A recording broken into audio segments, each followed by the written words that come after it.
Amidst the bustling Christmas atmosphere, music echoed through the streets as the first flakes of snow began to fall. Laughter mingled with the white drifts, creating a warm and festive glow that seemed to wrap around everyone. Within the crowd, a small family strolled happily.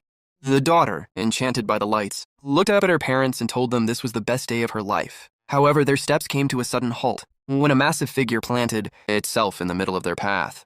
The little girl raised her wide eyes, filled with a mix of surprise and admiration at the sight of such a gigantic body. Standing before the small family, our protagonist remained in silence, staring back and not knowing how to react. After that frozen instant, he continued walking alone through the throngs of people, feeling a sense of rage and a profound loneliness growing deep within him. He trudged toward the subway entrance, his broad shoulders looking more forsaken and empty than ever. But just as he began to descend the stairs, he stopped abruptly as if he had discovered something. His gaze turned toward the side, recognizing a familiar, solitary silhouette. He realized that on this street there was another soul just as lonely as he was. It was an old man dressed as Santa Claus, kneeling on the frozen ground beneath the falling snow next to a sign that read, "Tell Santa your wish." Normally, he wouldn't have given it a second thought, but on this Christmas Eve, the memory of the accident that had snatched his parents away years ago and left him alone came rushing back. Stirred by a rare impulse of kindness, he pulled money from his wallet.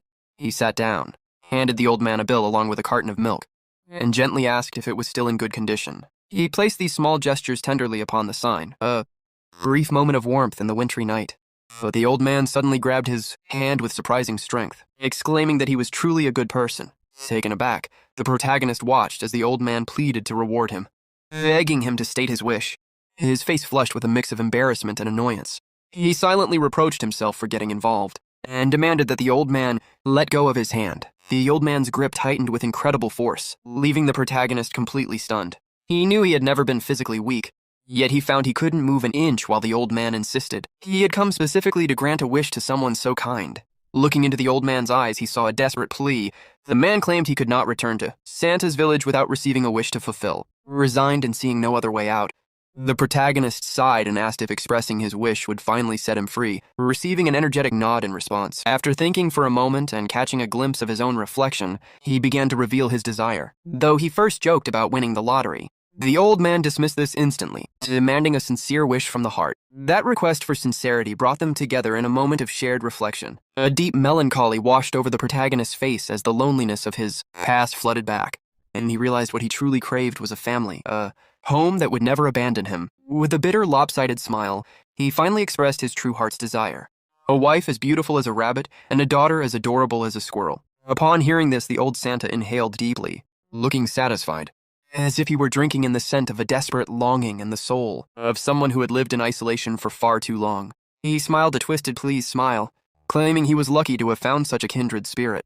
But in an instant, the old man's face turned sinister. His eyes glowed a haunting red as he promised to arrange a wife of pure heart and an obedient daughter. Just as quickly, his expression softened into one of deep emotion. He squeezed the protagonist's hand one last time and sincerely wished him a happy life. Terrified by the sudden shift, the man wrenched his hand away and bolted, convinced the old man was insane. Behind him, Santa's cries echoed through the snow, screaming that he would use all his power to make a wish a reality, and that the entire village of Santa was backing him. Shaken to his core, the protagonist scrambled into the subway station, desperate to leave the bizarre encounter behind. As he sat on the train, his hands hung limp between his knees, his mind a chaotic whirlwind of confusion. He stared out at the empty carriage, trying to process the old man's ramblings as nothing more than a localized madness. Yet he couldn't deny that he had actually voiced his deepest desire. Seeing a poster of a laughing family on the train wall only reinforced how much he truly yearned for that elusive happiness. Eventually, the rhythmic hum of the night train made his eyelids heavy, and he drifted into a fitful sleep. In the midst of a hazy dream, a strange, pungent scent hit his nose, accompanied by a chill that seeped deep into his bones. He jolted awake, disoriented and dazed, only to be struck by a wave of horror. He was completely naked. The biting air touched every inch of his skin, and an intense sense of dread washed over him as his surroundings came into focus. Before him, a horse-drawn cart creaked along, a dirt path through a village he didn't recognize. With rising panic, he realized he was trapped inside an iron cage, his legs bound by heavy shackles. Beside him sat a middle-aged man with long, matted hair and a thick beard, but he wasn't alone. The cart was filled with gaunt, exhausted people. Taking in the sight of the tattered rags and the crude iron grills, the horrifying truth began to sink in. This place looked as though it had been ripped straight out of the Middle Ages. Cold sweat broke out across his body as he struggled to accept the impossible reality before his eyes. The guards outside spoke in a guttural, alien tongue he couldn't understand, and there wasn't a single familiar face or modern comfort in sight. Whether it was a dream or a nightmare, he had to face the crude truth. He had been transported to another world. Time seemed to crawl in the damp, freezing confines of his mobile prison. He exhaled sharply, trying to keep his mind sharp, enough to analyze the situation despite the tingling numbness spreading from the cold stone floor through his bare feet. His gaze eventually landed on a fellow prisoner collapsed in the corner, and he wondered briefly if the man was even still alive. Realizing that the living must do whatever it takes to survive, he crawled over, whispered a soft apology, and began to strip the shirt from the unresponsive body. As he draped the tattered fabric over his own bare back, he felt a meager spark of warmth. Behind him, the corpse of the unfortunate prisoner lay cold and exposed on the floor, a grim and harrowing beginning to his new life. The terrifying promise of the crazed old Santa echoed relentlessly in his mind, and he feared that this was how his wish was meant to be fulfilled. He desperately wanted to wake up from this nightmare, but the days bled into one another as he remained locked in the iron cage, being hauled toward an uncertain fate. After a week of travel, he finally began to piece together the grim reality of his situation. First, and most importantly, they were all property. Second, the soldiers escorting them were not guards of a prison, but traffickers. They were being driven across the land to be sold to the highest bidder. Whenever the cart stopped in a new village, the soldiers would force the captives into a line, allowing local overseers to inspect them and pick out those with the strongest constitutions. Although admitting his status as a slave wounded his pride, a small spark of hope flickered within him. His physical strength was his only ticket out of that hellish cart. He was certain someone would choose him soon. However, as they passed through countless villages without him being picked, his confident smile faded into a forced, weary mask. Initial hope was slowly smothered by a suffocating blanket of despair. The cart rolled on, venturing deeper into strange, desolate lands that felt further and further from anything he recognized. Trapped in that narrow, cramped space, his body finally gave out. He collapsed onto the floor of the cage, wondering if there was any point in clinging to life. In a feverish haze, the memory of his kind mother drifted into his mind. He remembered her advising him to live a full life, no matter the circumstances. The image of his younger self, innocent and full of promise, flickered against the harsh reality of his current chains. He called out silently to his parents, his heart torn by the doubt of whether he could endure another day. Then the image of the mad Santa flashed in his mind. A surge of white-hot rage exploded within him. He didn't care about happiness or this new world. He just wanted it all to end. Spotting a discarded metal fork on the floor, he gripped it tightly, his teeth clenched. In that dark moment, happiness meant only one thing: the sweet release of death. But as the tines of the fork pressed against the skin of his neck, he froze. A final, stubborn shred of reason stopped him. He refused to die like a dog in a cage in a place like this. In the midst of this mental chaos, his deep-seated yearning for a home returned, and a soft, unfamiliar voice suddenly broke through his thoughts. He looked up, stunned, his breath catching in his throat. Through the iron bars, a hand reached out, offering him a simple piece of bread. The owner of the hand was a beautiful woman with a smile, so sweet and warm it seemed to radiate its own light. She placed the bread in his trembling palm, murmuring words in that strange tongue that he still couldn't understand. Then a small, adorable girl with golden hair peeked out from behind the woman's dress, watching him with wide, curious eyes. Overwhelmed by the sudden appearance of the pair, the fork slipped from his fingers and clattered to the floor. The cart finally came to a full stop in front of a small, cozy cabin nestled deep within a serene forest. The scene shifted as he found himself brought inside, where the atmosphere was a world away from the cold iron of the cage. The woman and the little girl sat at a simple wooden table, sharing a meal in the soft glow of the hearth. The blonde daughter was busily slurping her soup with such infectious enthusiasm that it seemed to fill the room with life. Watching the child eat, the protagonist felt a strange, jarring realization wash over him: a wife as beautiful as a rabbit and a daughter as adorable as a squirrel. The old man's promise hadn't just been the ramblings of a lunatic. The recompense had begun. As the meal was finishing, the mother gently pushed her own bowl toward her daughter, urging her to eat more. But the little girl hesitated, looking up at her mother with wide, worried eyes. When the mother insisted she was giving up her portion, only because she knew the child was hungry, the girl objected, arguing that if she was hungry, then her mother Ridgie surely must be just as starving as she was. With a maturity beyond her years, the girl split the food exactly in half and pushed one bowl back to her mother, who sat momentarily paralyzed by the gesture. A look of profound warmth and happiness washed over the mother's face as she accepted, and the two of them began to eat together. Suddenly, a violent crash thundered against the door, and the booming voice of a man announced himself as the village chief. Before they could react, the door was kicked in, and the terrified mother pulled her daughter into a desperate, crushing embrace. The cold-hearted chief announced that, following their meeting, it had been decided that one of the men brought by the soldiers would become her new husband, and she was to prepare herself to go with him to the mountain. Without another word, he turned on his heel and left, barking a final order for her to bring food to the village gates at dawn to receive the soldiers. Completely shattered, the woman collapsed onto the floor as a wave of horror and the jagged memories of past beatings flooded her mind. Trembling uncontrollably, she held the child tight, knowing deep down that there was no escape from this cruel destiny. Looking down at the now sleeping girl, she thought silently that, although they had only known each other a short time, she could never abandon her. With tear-filled eyes and a heavy heart, she couldn't bear the thought of leaving the girl to face the world alone again. It was as if the child could sense her mother's agony even in sleep, as her own eyes began to well with tears until she finally broke into a pitiful, heart-wrenching sob. The sound of her crying filled the air of the dark cabin, mother and daughter clinging to each other in a shared, desperate grief that bled into the silent night. When the sobbing finally subsided, the woman sat in the darkness, staring at nothing and wondering what fate had in store for her. Huddled in the shadows, she swore a silent, ironclad oath that she would never again endure the atrocities of her past, and her gaze sharpened with a fierce determination. She would not allow the innocent girl sleeping beside her to suffer that same horrific fate. The poor girl was only 5 years old, a mere child, and the daughter of the woman's deceased husband. As the woman sat there, painful memories clawed their way back to the surface. The day her own father had sold her for nothing more than a rabbit skin. She remembered her first day in this very cabin. Before she had even unpacked her few belongings, the man who was supposed to be her husband had struck her. It had been a brutal beating over a triviality, simply because she had arrived slightly later than he had planned.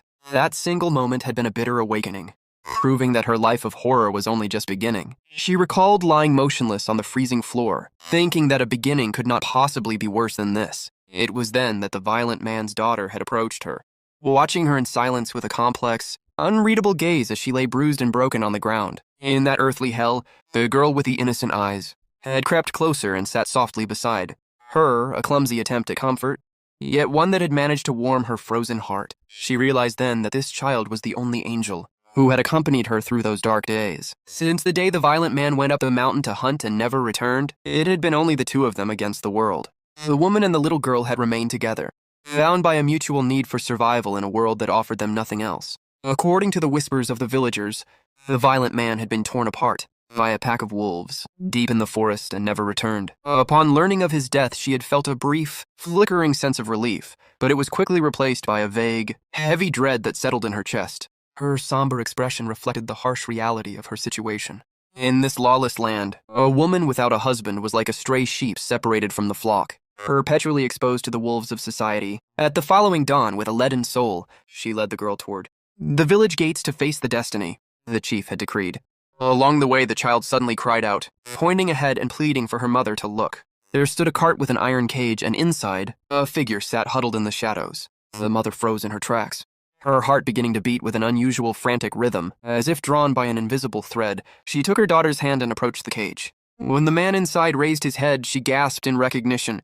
It was the same man she had offered bread to before. In that instant, her eyes widened with a sudden, sharp terror as memories of the previous night's violence came rushing back. She remembered the late husband's face, how he would strike and curse at anyone he deemed useless. She also recalled the hollow, desperate look in this caged man's eyes when she had seen him, holding a fork to his own throat. Just as those terrifying memories threatened to overwhelm her, the village chief appeared, insulting them with cold contempt for causing a scene so soon after their meeting. He growled, blaming them for ruining his morning, and his dark, overbearing presence loomed over the pair as they trembled in fear. The image of the suicide fork remained etched in her mind, sparking a deep empathy for a desperation she knew all too well. Conversely, in the man's eyes, there was only the image of the mother and child, whose small act of kindness had quite literally pulled him back from the edge of the grave.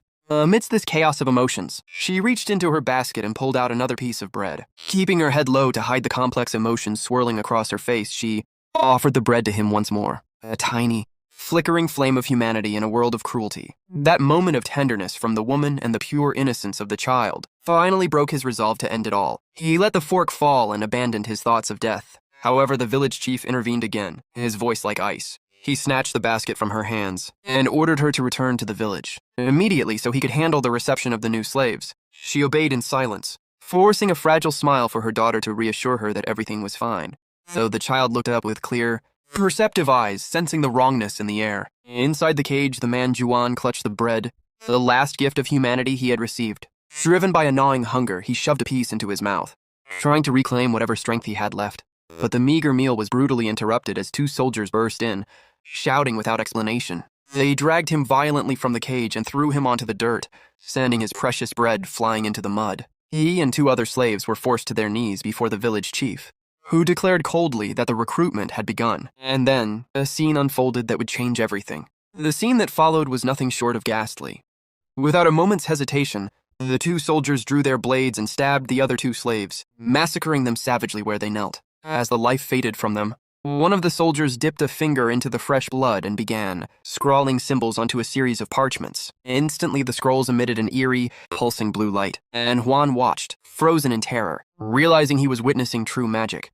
Drenched in cold sweat, he wondered just how deep into this cruel and sinister world he had been cast. After a brief whispered discussion between a soldier and the village chief, the chief turned his attention to Juan, the sole survivor of the group. Juan looked up, his mind a blur of confusion and dread, completely unaware of what his fate would be. Meanwhile, back at the small wooden cabin, an elderly village woman arrived to see Rigi. She brought a heavy bag of provisions, instructing Rigi to take them with her. When she returned to the mountain house and explaining that the village would supply them with food for a short time, the old woman gave a blunt warning. She must remember that this new husband would not understand her language, and that every scrap of aid would eventually have to be repaid. Without mincing words, she confessed that no one in the village had actually liked Rigi's late husband. They had only tolerated his violence because the village lacked hunters. But this time was different. The man Rigi was about to receive might have been a commoner, but the soldiers whispered that while his face was rugged, his hands and feet were as soft and unmarred as a nobleman's. Taking Rigi's hand, the old woman tried to reassure her. By the look of Juan's unworked hands, they could trust he wasn't a brute, and if he worked well, they might finally live in comfort. Rigi, however, lowered her head, her voice thick with sorrow. She told the woman through quiet sobs that she didn't crave a comfortable life.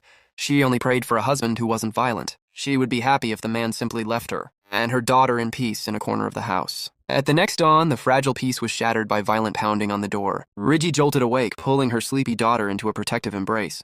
Peering through a crack in the wood, she was stunned to see the village chief approaching, brutally dragging a man behind him. The chief burst inside and announced that he had brought the man she was to marry. Rigi gasped, the words "my husband" catching in her throat. As the chief barked orders at her to take him in, Juan was shoved into the room, stumbling and looking around in a daze, completely disoriented. Seeing Juguan wounded and exhausted, a rare flash of anger surged through Rigi. She cried out, demanding to know why they were dragging a hurt man like an animal. In that secret moment of realization, she understood that this poor, broken soul before her was indeed the man destined to be her husband. She looked at him, trembling with awe at his towering, massive frame, the likes of which she had never seen. Juan tilted his head slightly, his gaze clouded with confusion as he watched her reaction.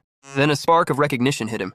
This terrified woman was the same one who had offered him the bread. He was left even more bewildered, unable to fathom why she was trembling at the sight of him. In that moment, the village chief grew impatient. He grabbed Juguan's hand, snapping at him for standing there paralyzed.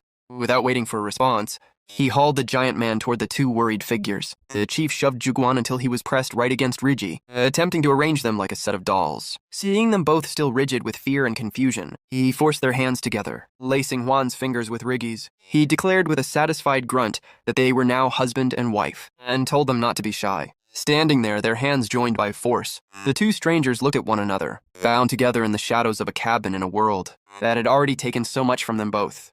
Bound by force and confusion, Juan struggled to make sense of the chaos, though the heavy atmosphere began to reveal the gravity of his situation. Standing beside the beautiful woman, a wild, almost impossible thought crossed his mind. He suddenly recalled the sinister promise of the old Santa, regarding a wife of pure heart and an obedient daughter. As he looked at Rigi, with her sweet and fragile appearance, he instantly imagined her as a bride resembling a gentle rabbit. The little girl, with her large round eyes, looked exactly like an adorable little ground squirrel. Juan was in disbelief. Could that old madman actually have granted his wish? Yet, even as the realization dawned, a sense of deep grievance washed over him. To grant a wish by throwing him into a cruel alien world seemed like a sick joke. Why couldn't the old man have given him this gift gently, instead of forcing him through such immense pain and humiliation?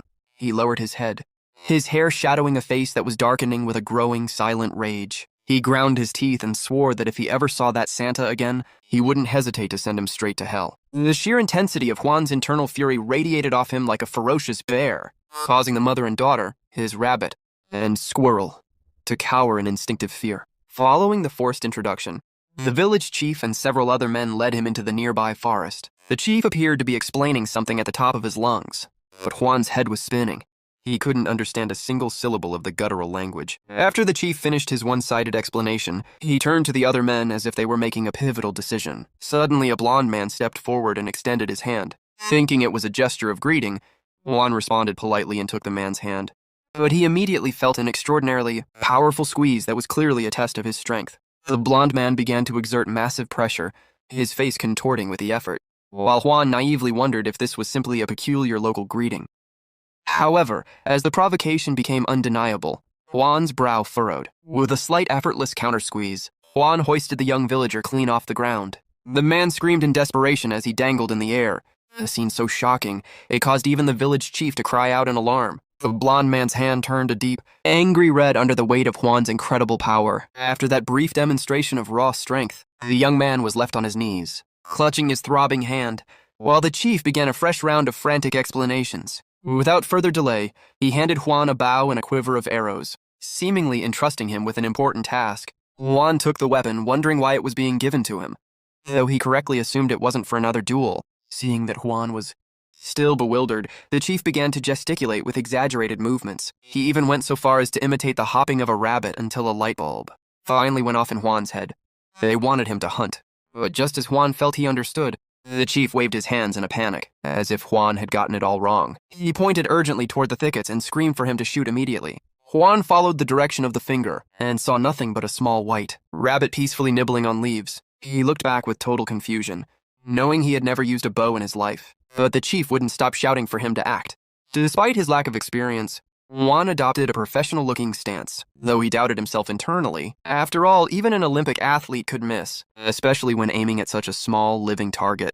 Despite his doubts, he released the string, and the arrow flew with unimaginable force. The projectile whistled through the air, grazing the ground so closely that the rabbit leaped in terror and vanished into the safety of the thickets. Against all odds, the village chief began to jump for joy, leaving Juan utterly bewildered as to why he was being praised for a clear miss. The chief pointed enthusiastically at the empty patch of grass where the rabbit had been, explaining something in a rapid-fire tongue that Juan simply couldn't grasp. Suddenly, a familiar silhouette caught his eye, causing him to turn around. He froze, sweat trickling down his cheek, as he saw the mother and daughter approaching. For a fleeting second, he truly recognized that this woman with the sweet gaze and this adorable little girl were the very family he had wished for. His heart began to race, and a wave of shyness washed over his face.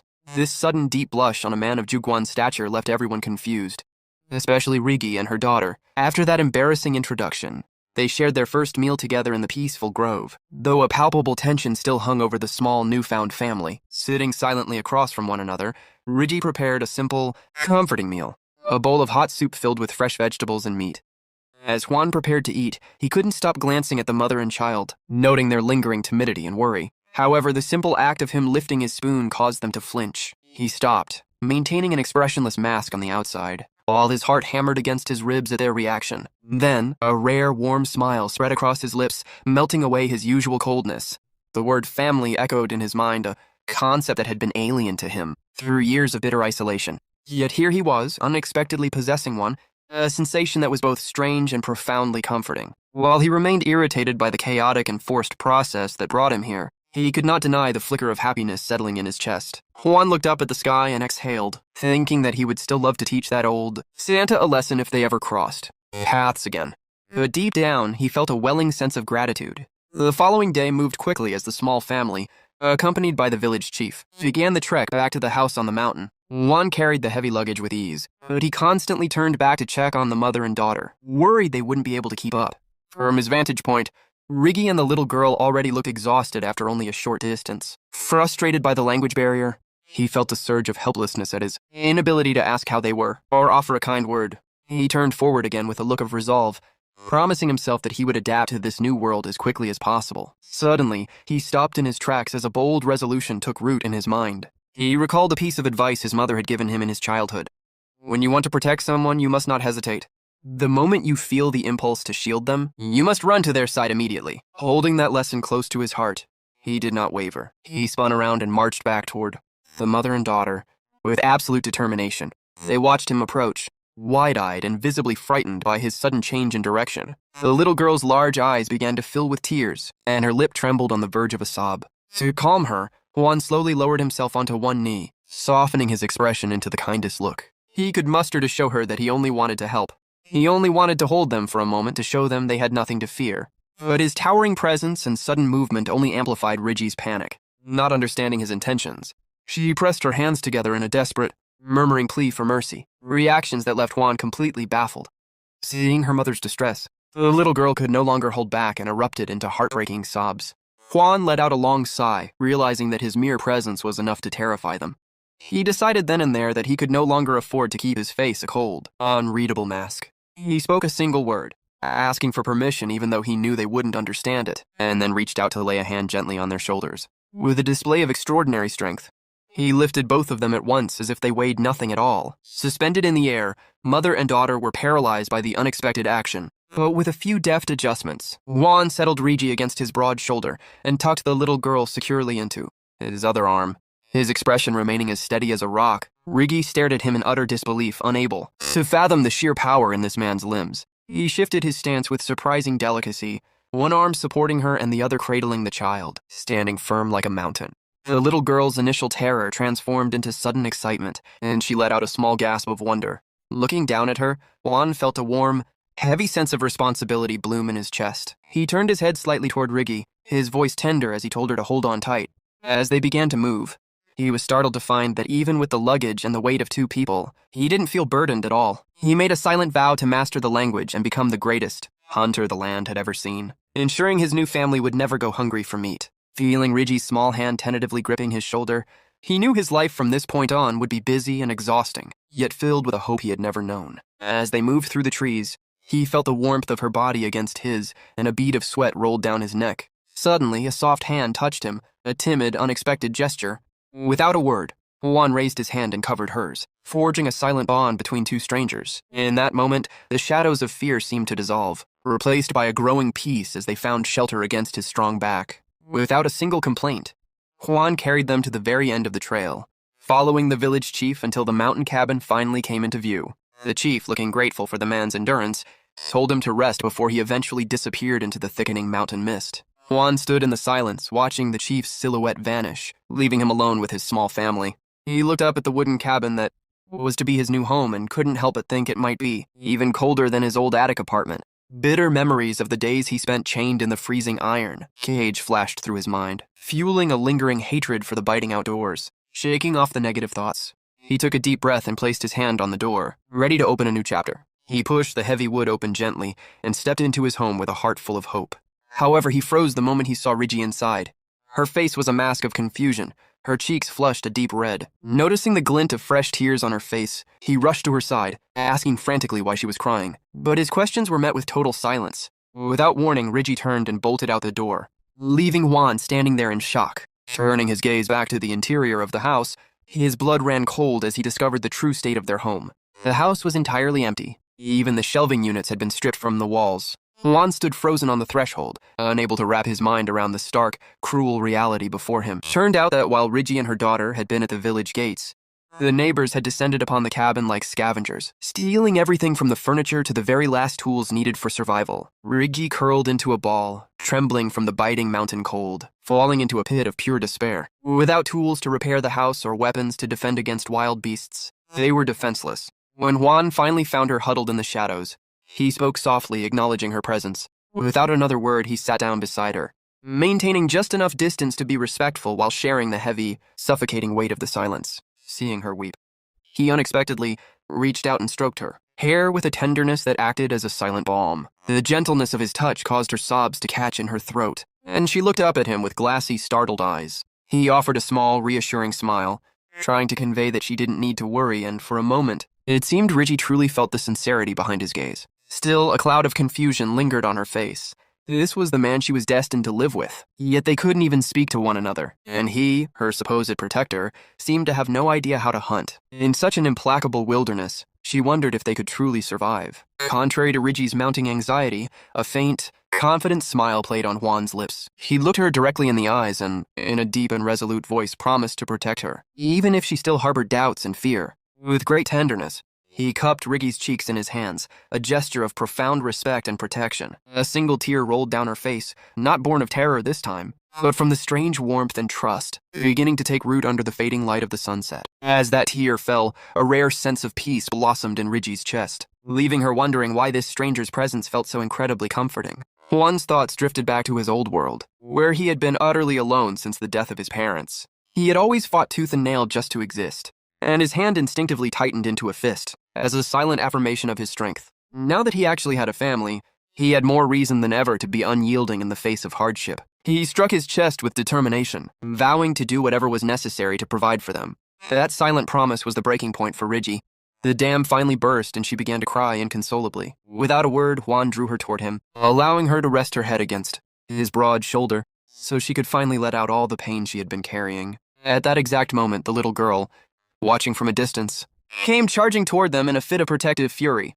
She threw her small arms around Riggy from behind, shouting at the top of her lungs for Juan to stop bothering her mother. In an instant, the three of them were entangled in a clumsy, collective embrace, forming their first true image of a warm, complete family. As he held the sobbing woman, Juan felt an emotion unlike anything he had ever experienced. The little girl was crying now too, and the weight of the situation sent a whirlwind of questions through his mind. He wondered about the child's father, why this woman had been kind enough to give him bread when she had so little, and what tragedies had led to her tears. He pushed the doubts aside, believing that if they put in the effort together, they would become a beautiful family. Hugging them both tightly, he made a final resolute vow. He would make them happier than anyone else on earth. He would never let them cry again, and he would be the best husband and father this world had ever seen. He would do everything in his power to ensure that one day, they would never regret accepting him as part of their family. After that emotional peak, the sun finally dipped below the horizon, casting long shadows over the small wooden cabin that was to be their sanctuary. Yet, upon returning to the hollow interior of the house, the three of them sat across from one another in a familiar, distant silence.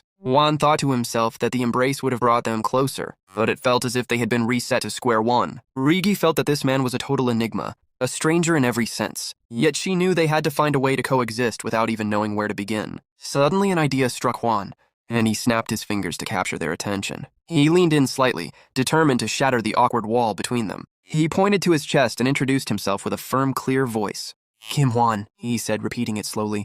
"Kim Juan." He hoped that even if they couldn't converse, they could at least know each other's names. The gesture worked. Riggy looked up, surprised, and softly murmured the sounds back to him. Seeing her reaction, he extended his hand, wordlessly asking for her name in return. She hesitated for a heartbeat before whispering, "Riggy." She repeated it again, clearer and more certain this time. "Riggy!" Juan exclaimed with a bright smile. "Riggy, what a beautiful name." He then turned toward the little girl and asked her just as sweetly what her name was. The child didn't offer a word, instead curling timidly against her mother's side, which struck Juan as odd. Looking into her innocent but somewhat vacant eyes, a realization hit him. Perhaps she didn't have a name at all. A wave of profound compassion washed over him for the girl's unfortunate lot in life. Without hesitation, he reached out to stroke her hair tenderly and decided to gift her a name of her own. "Dorothy," he pronounced, evoking the girl from The Wizard of Oz. To him, it was the name of a brave girl who went on a grand adventure with loyal friends, a girl who fought for her own happiness and became beloved by everyone she met. The child tried to mimic him, her tongue tripping over the foreign sounds.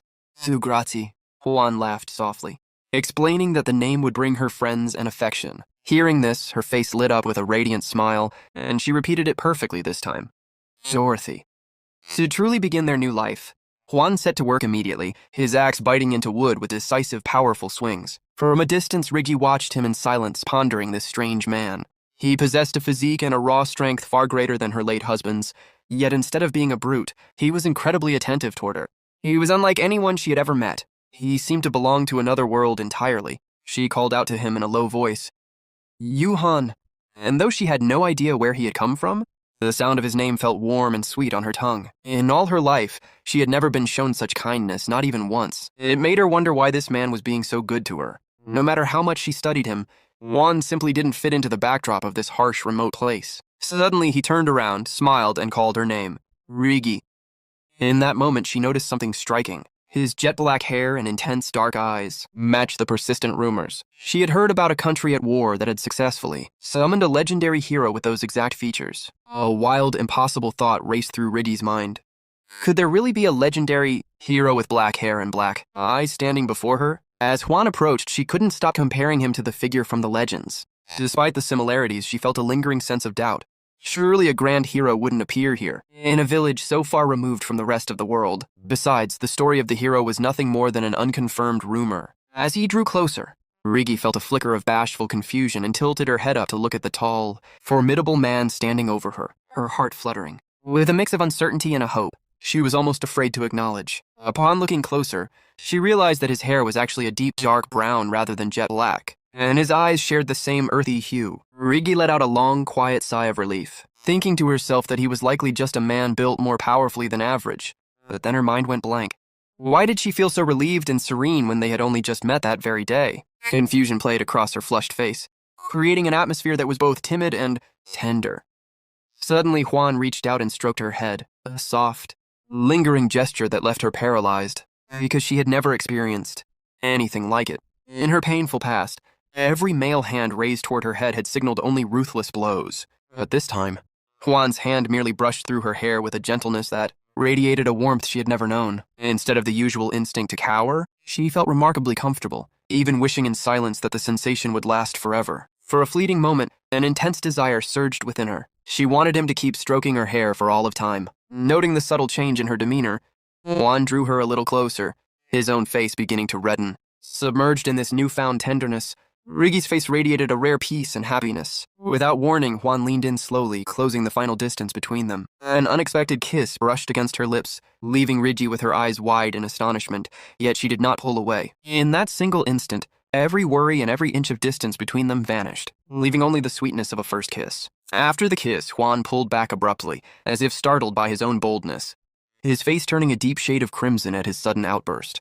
He stammered, unable to find any words, his nervous hands fidgeting as he looked for a place to put them. His shyness was undeniable.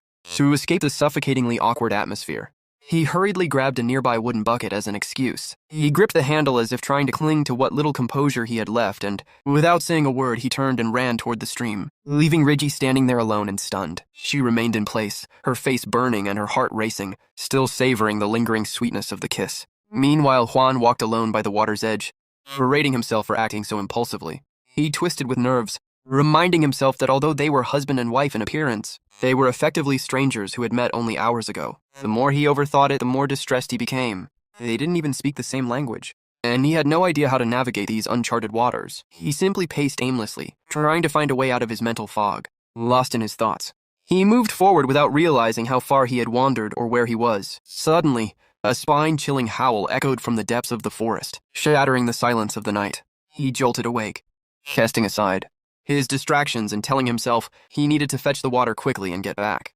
However, a shiver raced down his spine and cold sweat broke out on his forehead. From the thick darkness, a gigantic wolf emerged slowly, its eyes glowing a brilliant coal-like red. It blocked his path, growling low in its throat and bearing a set of terrifyingly sharp fangs. This was a true beast of the night. Huan took a tense step back, drenched in sweat as he faced the creature. The wolf radiated a murderous aura that chilled his blood. It was clearly a savage predator. He stood motionless, his hand white-knuckled around the bucket as he tried to maintain his calm before the imminent strike. Yet, instead of succumbing to fear, he lowered himself slowly, set the bucket aside, and stared back without flinching.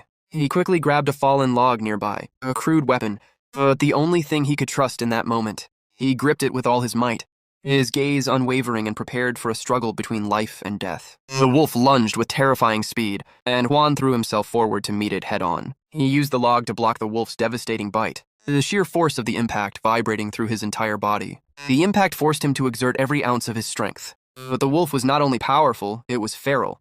Huan cried out in pain as he was flung backward, crashing into a tree with a force that left him dazed and seeing stars. Refusing to yield, he let out a roar of primal rage and lunged forward, desperate to seize the beast by its throat. He ground his teeth, determined that he would not die in such a god-forsaken place, concentrating all of his will and survival instinct into one final stand. His eyes burned with the fire of a man pushed to the brink. With a guttural shout, he prepared to deliver a finishing blow to end the struggle once and for all. As he struck, a searing pain shot through his arm, as if his very life force were being consumed by a strange, surging energy. Suddenly, a sharp Ken sound rang out, and to his utter shock, an intense golden light erupted from his palm. The wolf growled, but the flame dancing in Juan's hand was far more ferocious, enveloping the beast as Juan watched in a state of complete stupefaction. The flames exploded with a violence and power he never knew he possessed. He managed to scramble onto the wolf's back, channeling every drop of this new power into his flaming fist, intent on bringing the predator down. He unleashed a devastating, fire-enhanced strike, a destructive attack that shattered the night. The wolf collapsed, its life extinguished instantly, leaving nothing but a dark stain of blood upon the earth. Even after the beast was still, Juan continued to throw punches into the empty air, his body acting on pure adrenaline as he purged the accumulated tension of the fight. Finally exhausted, he collapsed onto the grass, staring at his hands in disbelief. He was certain he had seen them ablaze, yet as he lifted them to the moonlight, he found his skin unmarred and his clothing untouched by the fire. It was an inexplicable mystery. Lying there attonito, he struggled to process the fact that he had just used magic. He recalled the strange blood rituals the soldiers had performed and realized that traveling through time and gaining powers was a common trope in the stories he knew. Perhaps he thought he had become one of those protagonists. He raised his hand toward the heavens and, filled with a sudden, intense hope, shouted, "Invoke fire!" But his command was met only with the rustle of leaves and silence. He tried again and again, his voice growing more desperate, attempting grander techniques like firestorm and flame wall, even shouting grandiloquent incantations like Dragon's Breath or Spirit of the Earth Arise. After his efforts proved fruitless, he lay back down in disappointment. Though he knew the experience hadn't been an illusion, the wounds from his collision with a tree had partially healed themselves. Looking up at the stars, he realized that mastering this power would be his greatest asset in hunting and providing for his family. He smiled, imagining a bright future where he could give Riggy and Dorothy a life of comfort and joy. Moreover, in a remote village without a doctor, his newfound magical healing would be a miracle. He sat up, resolved to investigate this power further, certain that if it had manifested once, it would surely return. As he sat in the quiet, painful memories began to surface. Shortly after the death of his parents, he had also lost his grandfather, the only person who had truly cared for him. Though his grandfather had seemed healthy for his age, he had died in a senseless accident, leaving Juan vulnerable to the cruelty of his remaining relatives. He remembered the funeral vividly, how a relative had burst in and struck him, screaming that he was a curse who had caused the deaths of his father and brother. From that day on, everyone had treated him like a plague bearer, even though he was just a high school student trying to survive. Back in the present, Juan looked at the wolf's carcass with a slight, weary smile, pushing the old ghosts away. He hoisted the heavy beast onto his broad shoulders, knowing he needed to head back before more predators arrived. He knew skinning it would be grueling work, but it was possible. He thought of his grandfather again, remembering the days he spent watching the old man prepare chickens and rabbits on the farm. He looked at the moon, thinking that if his grandfather could see him now, he would be proud. Yet one nagging question remained. How could he learn to control this wild, dormant magic? Inside the cozy warmth of the cabin, Riggy and Dorothy were busy preparing the evening meal. Dorothy ran with boundless energy to bring a bowl to Riggy, her small face alight with expectation. Riggy smiled, taking the bowl and thanking her daughter, which caused Dorothy to beam with a smile as pure as the morning sun. After helping her mother, the little girl skipped happily around the house, playing near the glowing hearth. Suddenly, a strange sound from outside piqued her curiosity, and she stood on her tiptoes to peer through the window. She tilted her head, trying to make out the shapes in the darkness. But when a gigantic wolf suddenly appeared right before her eyes, Dorothy let out a blood-curdling scream. The girl fell backward in terror as Riggy, heart-pounding, called out for her daughter. Without a moment's hesitation, Riggy grabbed her rustic kitchen knife, a meager weapon, but the only thing she had to protect her child. She ran toward the door, screaming for Dorothy to get behind her. When she flung the door open, the scene left her paralyzed and drenched in a cold sweat of fear. There was Juan, kneeling on the ground with a massive carcass of a wolf draped over his shoulders, looking at her with exhaustion written across his face. Thinking the beast was in the middle of attacking him, Riggy screamed his name in desperation, consumed by a protective terror. Seeing them rush out, Juan was caught off guard and called to them in confusion. But Riggy didn't stop. She raised her knife high, determined to defend her man. It was only when she realized the beast was dead that she let the knife slip from her fingers, her body stiffening with a sudden, overwhelming wave of embarrassment. She rushed to Juan, embracing him and asking frantically if he was hurt. Juan, startled by the outburst, hurried to reassure her that he was fine. Dorothy arrived a second later, clinging to Juan's legs with tearful, worried eyes. Juan smiled, trying to calm them down, explaining that the wolf had only managed a small nip on his hand and it was nothing serious. He stroked their heads, repeating over and over that he was truly okay until their breathing slowed. Unable to contain her relief, Riggy clung to him, murmuring words that were lost on him. Juan held her close, imagining she was offering a prayer of thanks to the heavens. Dorothy continued to sob, and Juan guessed she was trying to tell him just how frightened she had been. He held them both tightly, silently blaming himself for failing them and causing such distress. After a while, the three of them headed back inside, but the harsh croak of a crow on the roof seemed to announce that the peace would be short-lived. Out in the shed, Juan began the grim task of skinning the wolf with firm, professional cuts. He used a sharpened blade to skillfully separate the hide from the muscle. Though he made it look easy, he quickly discovered that the reality required far more time and physical effort than he had anticipated. He wiped the sweat from his brow, thinking that he would have to find a more efficient method next time, as this was grueling work. Still, he pressed on, determined to secure food for his family. Suddenly, a figure appeared in the doorway. It was Rigi, calling his name softly. Juan turned, surprised to see her there, and greeted her cheerfully as he stepped out to see what she needed. She placed a wooden bucket before him, signaling for him to put the meat inside. Rigi tried to explain herself through a series of animated gestures, pointing at the fresh meat, the haunches, and then mimicking other animals so he would understand. Finally, a light dawned on Juan. She wanted him to store the meat in the bucket for processing. As he looked at her, he suddenly remembered he needed to find a way to communicate more clearly. Searching his memory for the right words, Juan tried to recall how to say thank you in her language. He hesitated, his tongue feeling heavy and clumsy as he attempted to pronounce it. "Go, Ama," he stammered. At the sound, Rigi's eyes widened in surprise before a radiant smile broke across her face. Her reaction left Juan utterly bewildered, and he began to worry that he had accidentally said something offensive. Rigi looked up at him, her gaze lingering, and corrected him softly, asking if he meant to say Goma. They stood there for a long, close moment, the air between them thick with a newfound sense of complicity. With a warm, genuine smile, Juan repeated the word properly, leaving Rigi stunned. When she responded that it was nothing, the simple back and forth left her even more confused. She had no idea how to react to such a common courtesy. A simple thank you was something she had never heard from her own family. It was a small gesture, but for Rigi, it was one of many firsts she was experiencing with this man. Suddenly, the memory of their first kiss flashed in her mind, and her face flushed crimson. A mix of shyness and burning curiosity surged within her. She turned and bolted away, her heart racing as she wondered if he had ever kissed another woman before. The overwhelming swirl of emotions made her heart ache, and for a moment, she felt like she might cry from the sheer intensity of it all. Later, they returned to the shed, and Rigi entered in silence, the quietude of the space settling over them. She thought to herself that processing meat was traditionally a woman's job, and it struck her as strange that Juan took to it so naturally. Why was he like this? Despite her confusion, the two of them worked the meat together with a surprising, fluid coordination. Rigi felt her mind wandering again, questioning what she should do, and wondering if this strange pull she felt was actually love. In an involuntary gesture born of expectation, she slowly closed her eyes. Seeing this, Juan did not hesitate. He leaned in and placed a tender kiss on her forehead.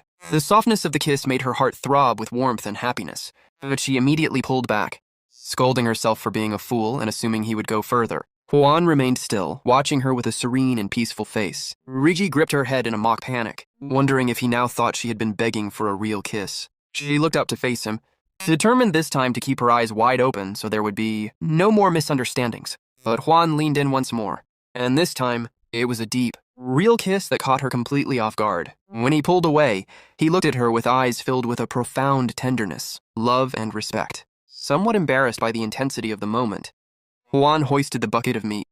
But noticing Dorothy was missing, he called out in confusion. He soon realized that the little girl had been peeking through the doorway.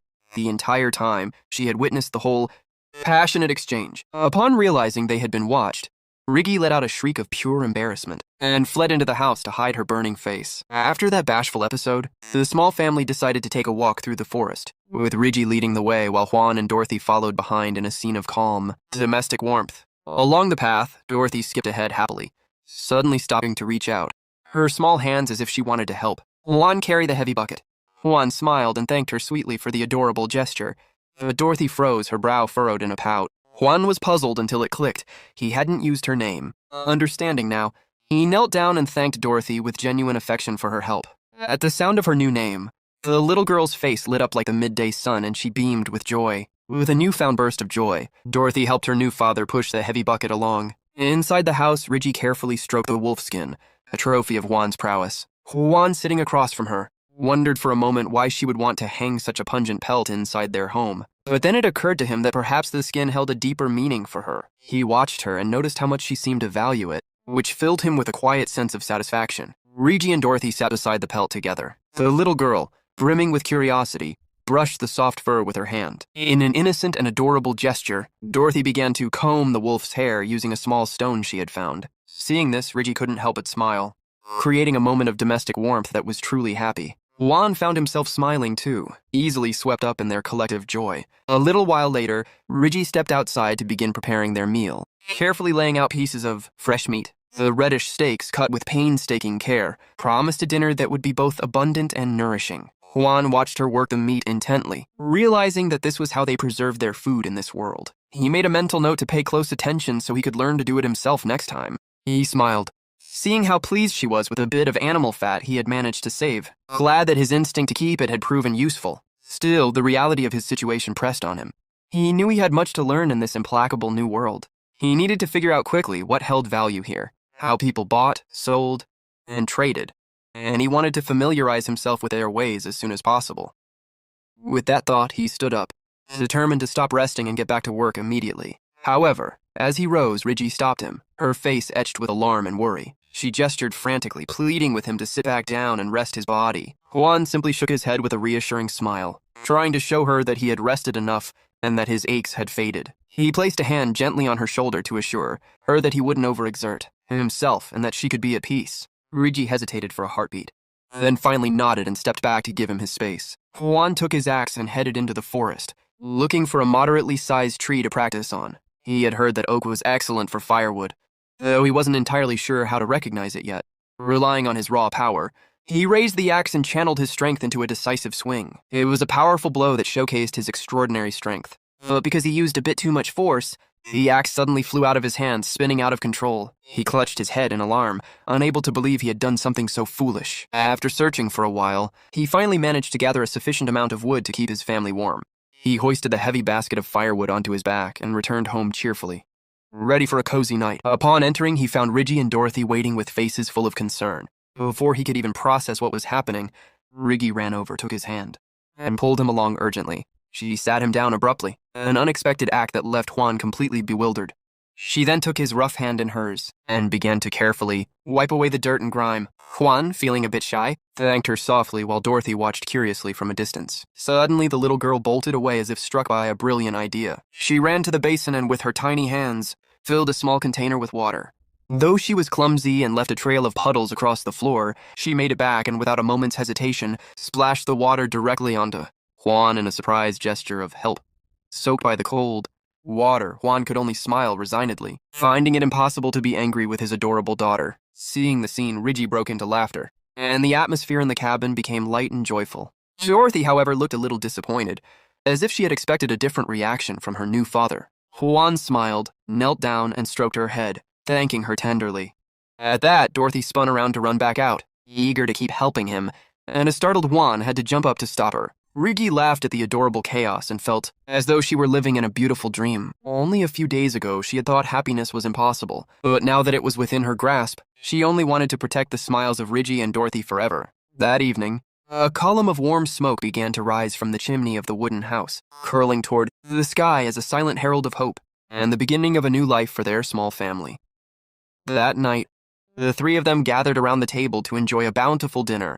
Though little Dorothy had already succumbed to exhaustion and fallen asleep, they looked at each other in silence, sharing a newfound warmth and a quiet mutual understanding. After the meal, Dorothy slept soundly with her thumb in her mouth, an image so innocent and precious that Juan and Ridgie couldn't help but let out a soft laugh, savoring this rare moment of domestic peace. Juan carefully scooped Dorothy into his arms.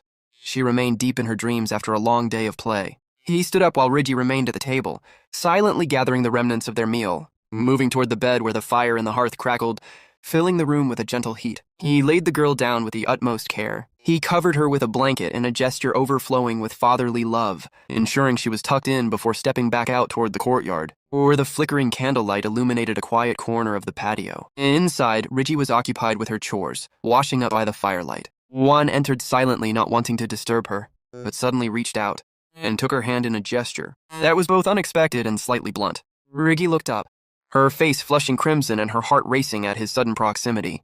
Juan himself felt a wave of bewilderment, unable to fully grasp why he was acting this way, as if some invisible, irresistible force was drawing them together. The air grew still and silent as he gently pulled her into an unexpected but tender embrace. Huddled in his strong arms, Riggy looked up at him with burning cheeks, still clutching a damp cloth in her hand. With a touch of sweetness, she used the cloth to gently wipe the beads of sweat from the nape of his neck, a quiet act of care. Although her heart was pounding against her ribs, Riggy forced herself to push past her embarrassment, reminding herself that this was simply what a wife should do for her husband.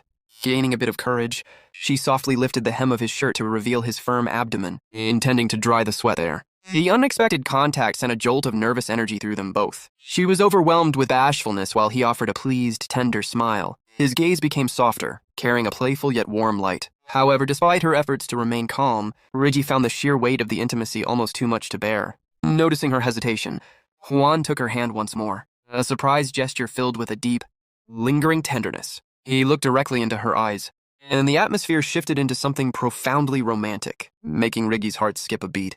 He leaned in and whispered a suggestive invitation into her ear. It was time to sleep. Hand in hand, they entered the house's only bedroom together. He guided her gently toward the bed with a look full of affection and desire. Under the dim glow of the lantern, their eyes met, and the air between them turned heavy with a passionate, romantic heat. Riggy remained shy, but she did not resist, her heart drumming a frantic rhythm. He leaned over her, savoring the softness and warmth of the woman before him. Juan thought to himself that she truly was his wife, and he prayed silently that they would never be parted. He found himself begging that distant Santa Claus never to take them away, and to let him protect their smiles until the day he died. In this world, the wealthy nobility might not understand, but for common folk, it was perfectly normal for the entire family to share a single room. Riggy lay there, well aware of what usually transpired on a couple's wedding night, and for a moment, the jagged, painful memories of her violent father clawed at her mind. The echoes of his threat still haunted her.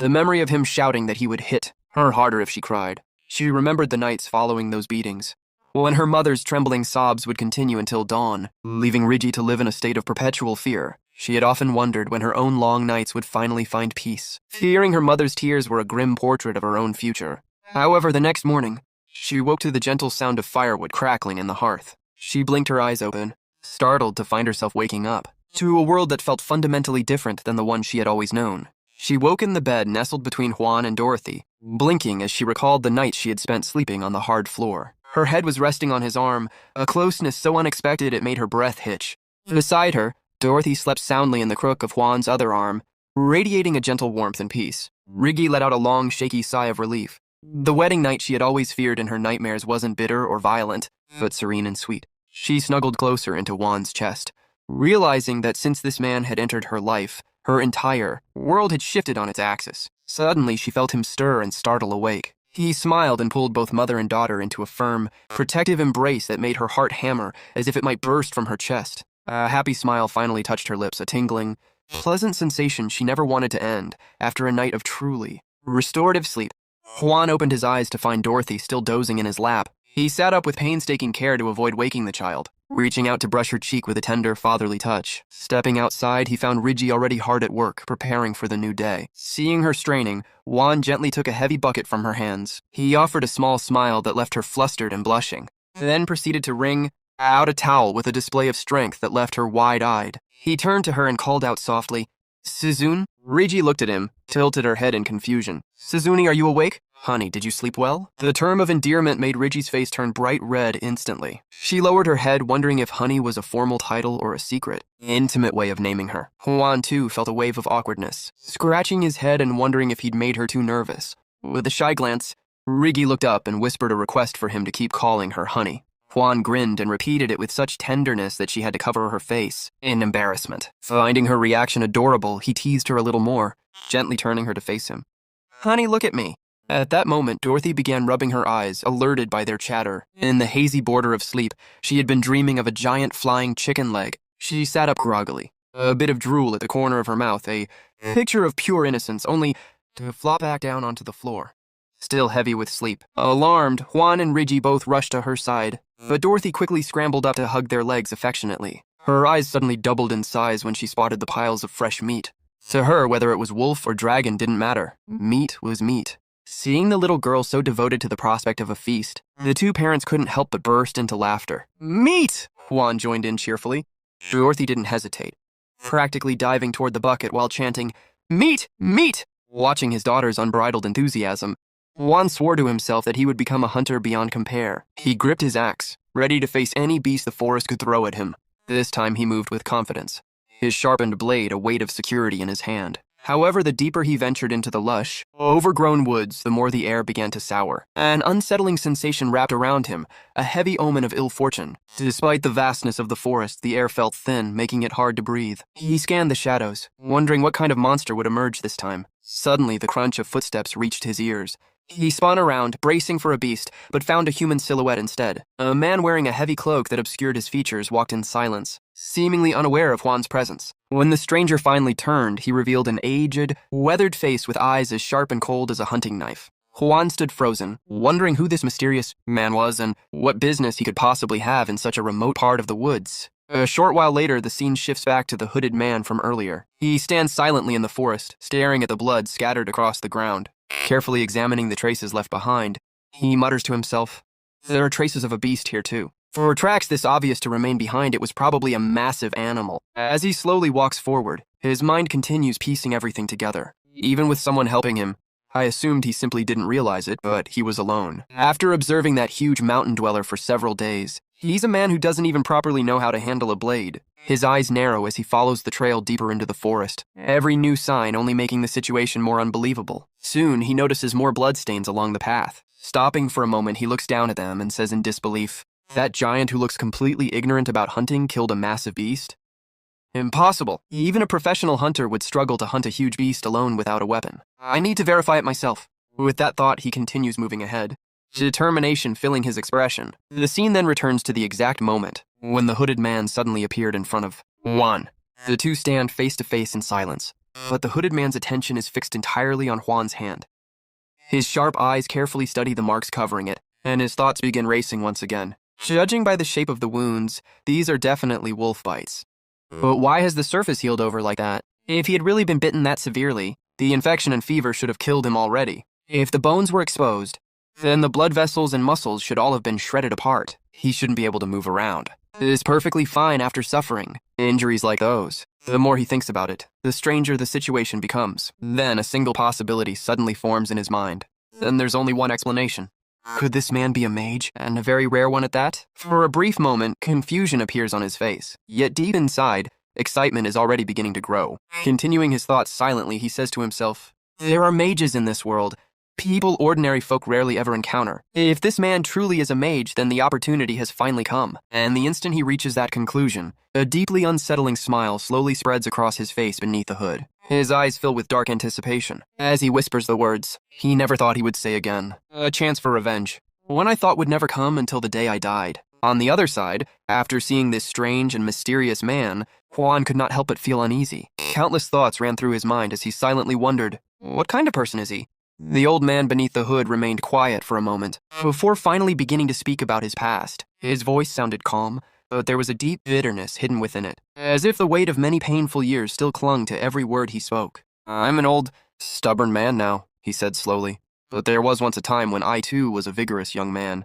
If you became a forest keeper managing a noble's mountain or woodland, you were obligated to spend a certain period fighting on the battlefield. And if you earned military merit there, you could even become one of the Lord's retainers." As he continued speaking, his eyes seemed to drift far into the past, remembering the dreams he once carried in his youth. "I left my father behind and wandered from village to village, hoping to become a mountain dweller and an independent hunter. Not long after, I became the mountain keeper of a certain village. It was a mountain overflowing with abundance. Game was plentiful, the forests were rich, and life seemed peaceful. Its only flaw was the lack of firewood. Since even commoners were allowed to enter the Lord's forest, people always had to venture deeper into the mountains to gather wood." A faint, bitter smile appeared on his face. "Back then, I thought it was actually a good opportunity. I believed it would help me learn the terrain better. Never once did I stop to consider why the villagers only gathered firewood from the shallow parts of the mountain." For a moment, silence filled the air before he continued in a colder tone. "A forest keeper tasked with protecting and managing the Lord's woods must have all four limbs intact when signing the contract. Right before the official contract was finalized, I failed to meet those conditions, and I was rejected." His expression darkened as the memories became heavier. "I never could have anticipated it. I never imagined that goblins lived within those mountains." The hatred in his voice became impossible to hide now. "Goblins kidnap human women and breed offspring with them. Later, I learned that the village where women kept disappearing and dying had become infamous, nearby as the Goblin Village. The old man clenched his fists tightly beneath. His cloak as decades of resentment surfaced within him once more. I endured a wretched existence after that. Everything was taken from me and my life was thrown into ruin. Yet I continued living only for a single purpose, waiting for the day I could finally take revenge on the goblins, who destroyed everything I had. Even now, the pain in his eyes had not faded. Though I despised the villagers for hiding the truth from me, I still lived alongside them for decades. The only thing keeping me alive was the obsession that someday, somehow, I would have my revenge on those bastards. This man can do it. With those words, the scene shifts back to the present, and the old hooded man's thoughts become completely focused on the protagonist. As he stares at Juan, his mind begins carefully analyzing him once again. That enormous frame, and that monstrous strength. You could never find someone like him around here. And on top of that, he possesses an absurd healing ability. The old man's eyes narrow beneath the shadow of his hood as his thoughts grow darker. Right now, the goblins are hiding deep within the mountains. But once they begin running short of women, they will definitely attack the village again. Before that happens, I'll turn this bastard into an exceptional hunter. A cold determination settles over him as he silently finalizes his plan. I need to keep the existence of the goblin den hidden until the contract is signed. Once the contract is made, the binding force will take effect, and he won't be able to simply run away whenever he wants. At that moment, Juan slightly bows his head toward the old man, showing him a basic form of respect. However, even while receiving the greeting, the hooded man remains cautious. Observing Juan carefully, he thinks to himself, even while greeting me, he's keeping his center of gravity shifted backward. He's smiling, but he hasn't lowered his guard at all. Realizing this, the old man becomes even more certain that Juan is not as simple-minded as he first appeared. Then looking directly at him, the hooded man says, "From today onward, I'll pass everything I know on to you. You'll become a fine hunter." Hearing those sudden words, Juan becomes slightly confused. He cannot fully understand the old man's intentions or why he suddenly wishes to teach him. Even so, before he can question it further, the scene begins to shift once again. The next day arrives. Early in the morning, Juan slowly wakes up and mutters sleepily, "It feels like I only closed my eyes for a moment." And it's already morning. Inside the house, Rigi and Dorothy are grilling meat over the fire. While quietly preparing for the day, Juan gets up and starts heading outside. One of the windows is open, and as he glances through it, he notices the old hooded man standing outside the house. The moment Juan sees him, his expression becomes slightly cautious again. I didn't want to tell him to come inside the house, Juan thinks to himself. When I'm not around, I don't want someone getting used to entering a house where only Rigi and Dorothy are staying. Even while preparing himself for the day, Juan continues watching the old man carefully from inside the house. Outside, the hooded man stands there smiling faintly, but the smile feels strangely unsettling. Seeing that expression, Juan cannot help but think, seriously, that's an awfully suspicious smile. The moment Juan saw that suspicious smile on the old man's face, an old memory suddenly flashed through his mind.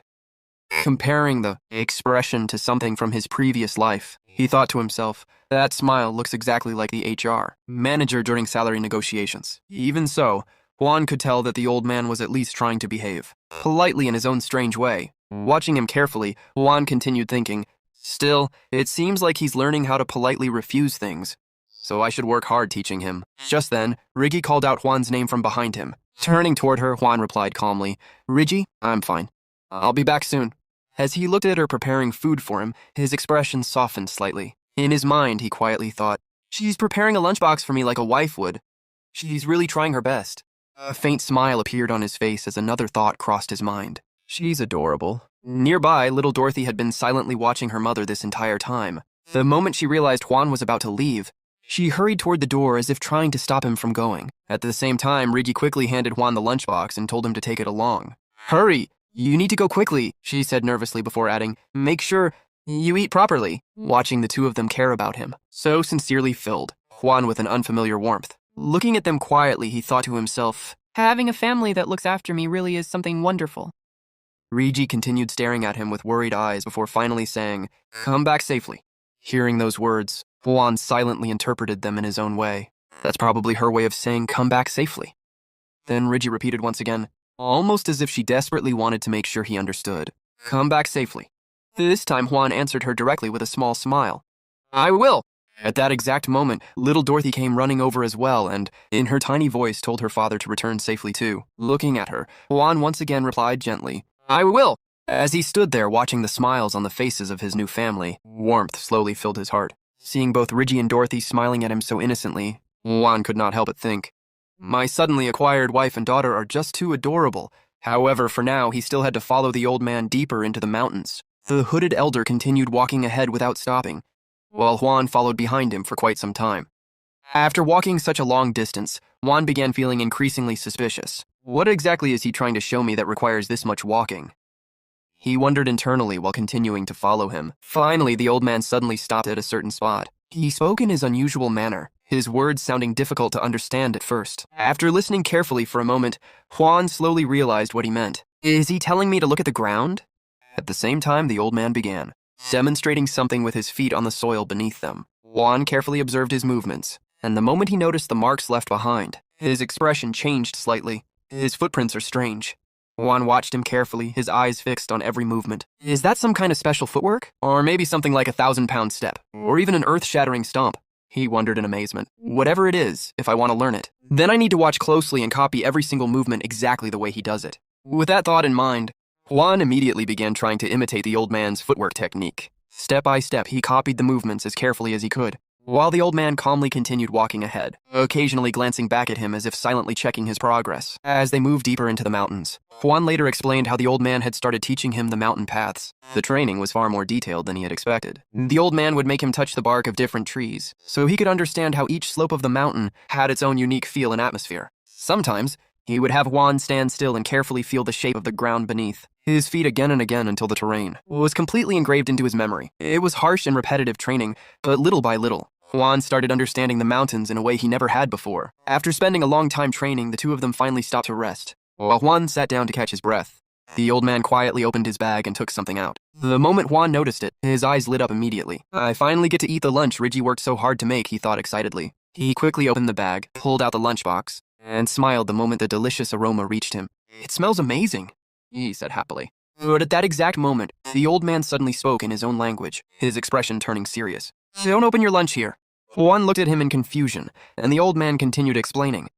The scent of a packed meal made by a human is completely different from the natural air of the mountains. Once the smell spreads, the wild beasts roaming these mountains will notice it immediately. Hearing that, Juan quickly closed the lunchbox again. Then, while holding it carefully in his hands, he looked down at it with a slightly bitter smile. Reggie woke up early this morning and put so much effort into making this for me, he said quietly.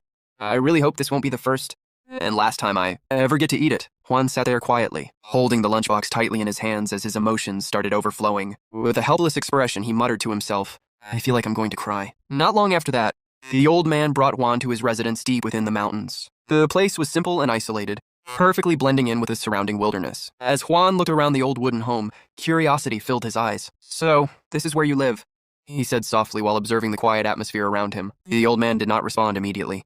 Instead, he walked inside and returned a few moments later carrying several weapons. The moment Juan's eyes landed on one particular bow, his expression changed. Wait, the shape of that bow looks a bit strange, he thought in confusion. The only bows I know are shaped completely differently, so how are you even supposed to shoot an arrow with a bow shaped like that? The design looked unusual and far more intimidating than any ordinary bow Juan had ever seen before. Before he could ask more questions, the old man handed one of the bows to him and calmly said, Take this bow and follow me. The instant Juan grabbed it, his arm slightly sank under the weight. His eyes widened immediately.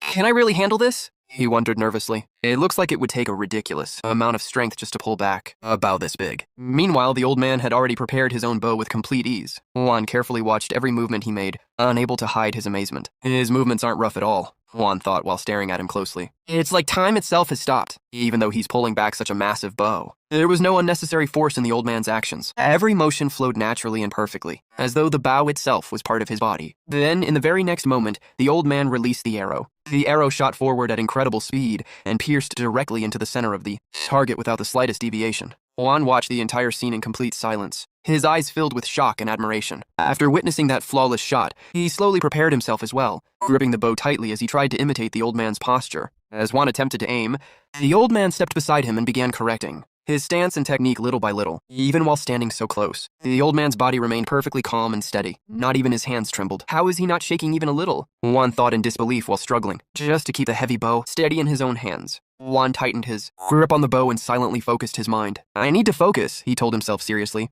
The new words I learned today and the movements a hunter needs to make. I have to study and train even harder so I can do all of this naturally and smoothly. I want to become a man who can properly provide for my wife and my daughter. His determination only grew stronger as those thoughts filled his mind. Every lesson the old man taught him felt important now, not just for survival, but for the future of the family waiting for him at home. The scene then shifted back to the small house where Riggy and Dorothy were spending time together, near the warm fireplace. Dorothy happily sang to herself while enjoying the warmth and food. The sky is bright blue. The snow is pure white. Riggy's hair is all shiny. Juan's hair is black. And the meat feels like it's helping me digest while I sit here in front of the fireplace. She sang cheerfully in her innocent little voice. After finishing her meal, Dorothy slowly stood up while holding her stomach. I'm so full, she said happily. It feels like the meat is swelling up bigger inside my stomach. Nearby, Riggy quietly laughed after hearing Dorothy's strange but adorable way of describing it. Dorothy looked at her and noticed the smile on her face.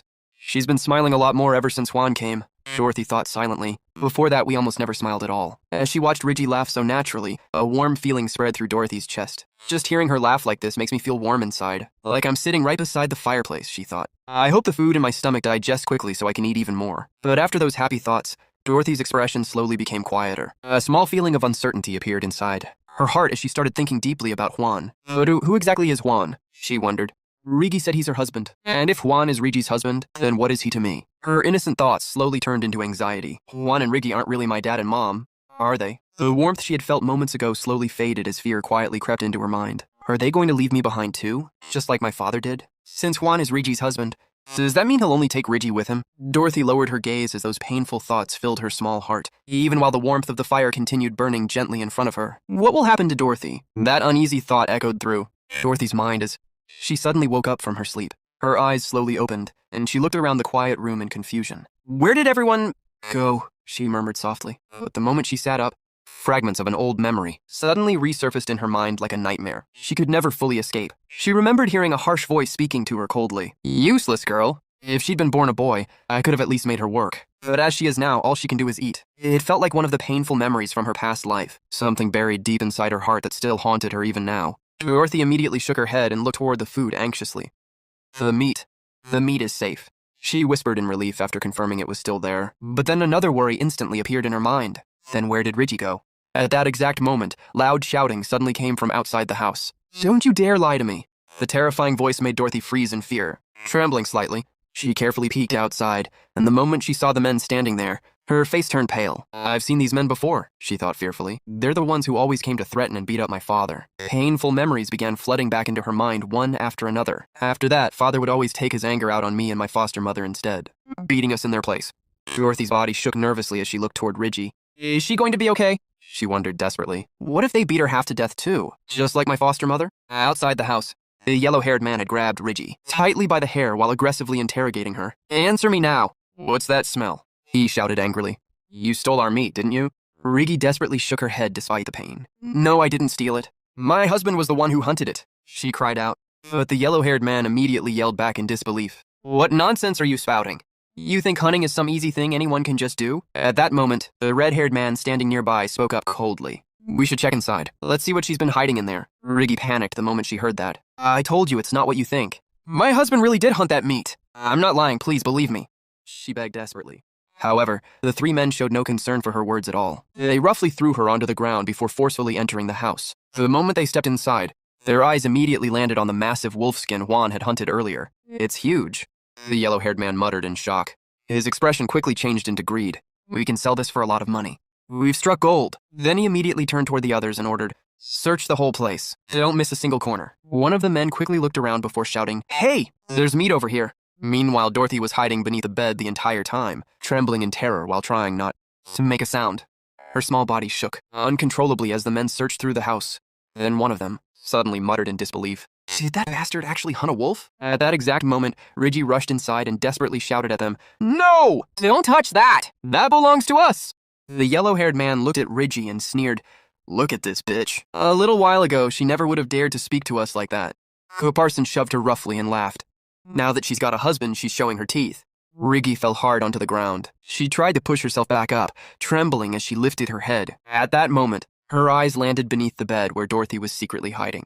The instant Riggy saw her, fear flashed across her face. If these men discovered Dorothy was there, she couldn't even imagine what they would do, so she quickly pretended as if she had seen nothing at all. Under the bed, Dorothy covered her mouth as fear consumed her thoughts. I was hated because I was a bad child who only ever hid by herself. What should I do? She stayed completely still, too terrified to move. Meanwhile, the yellow-haired man kept mocking Riggy.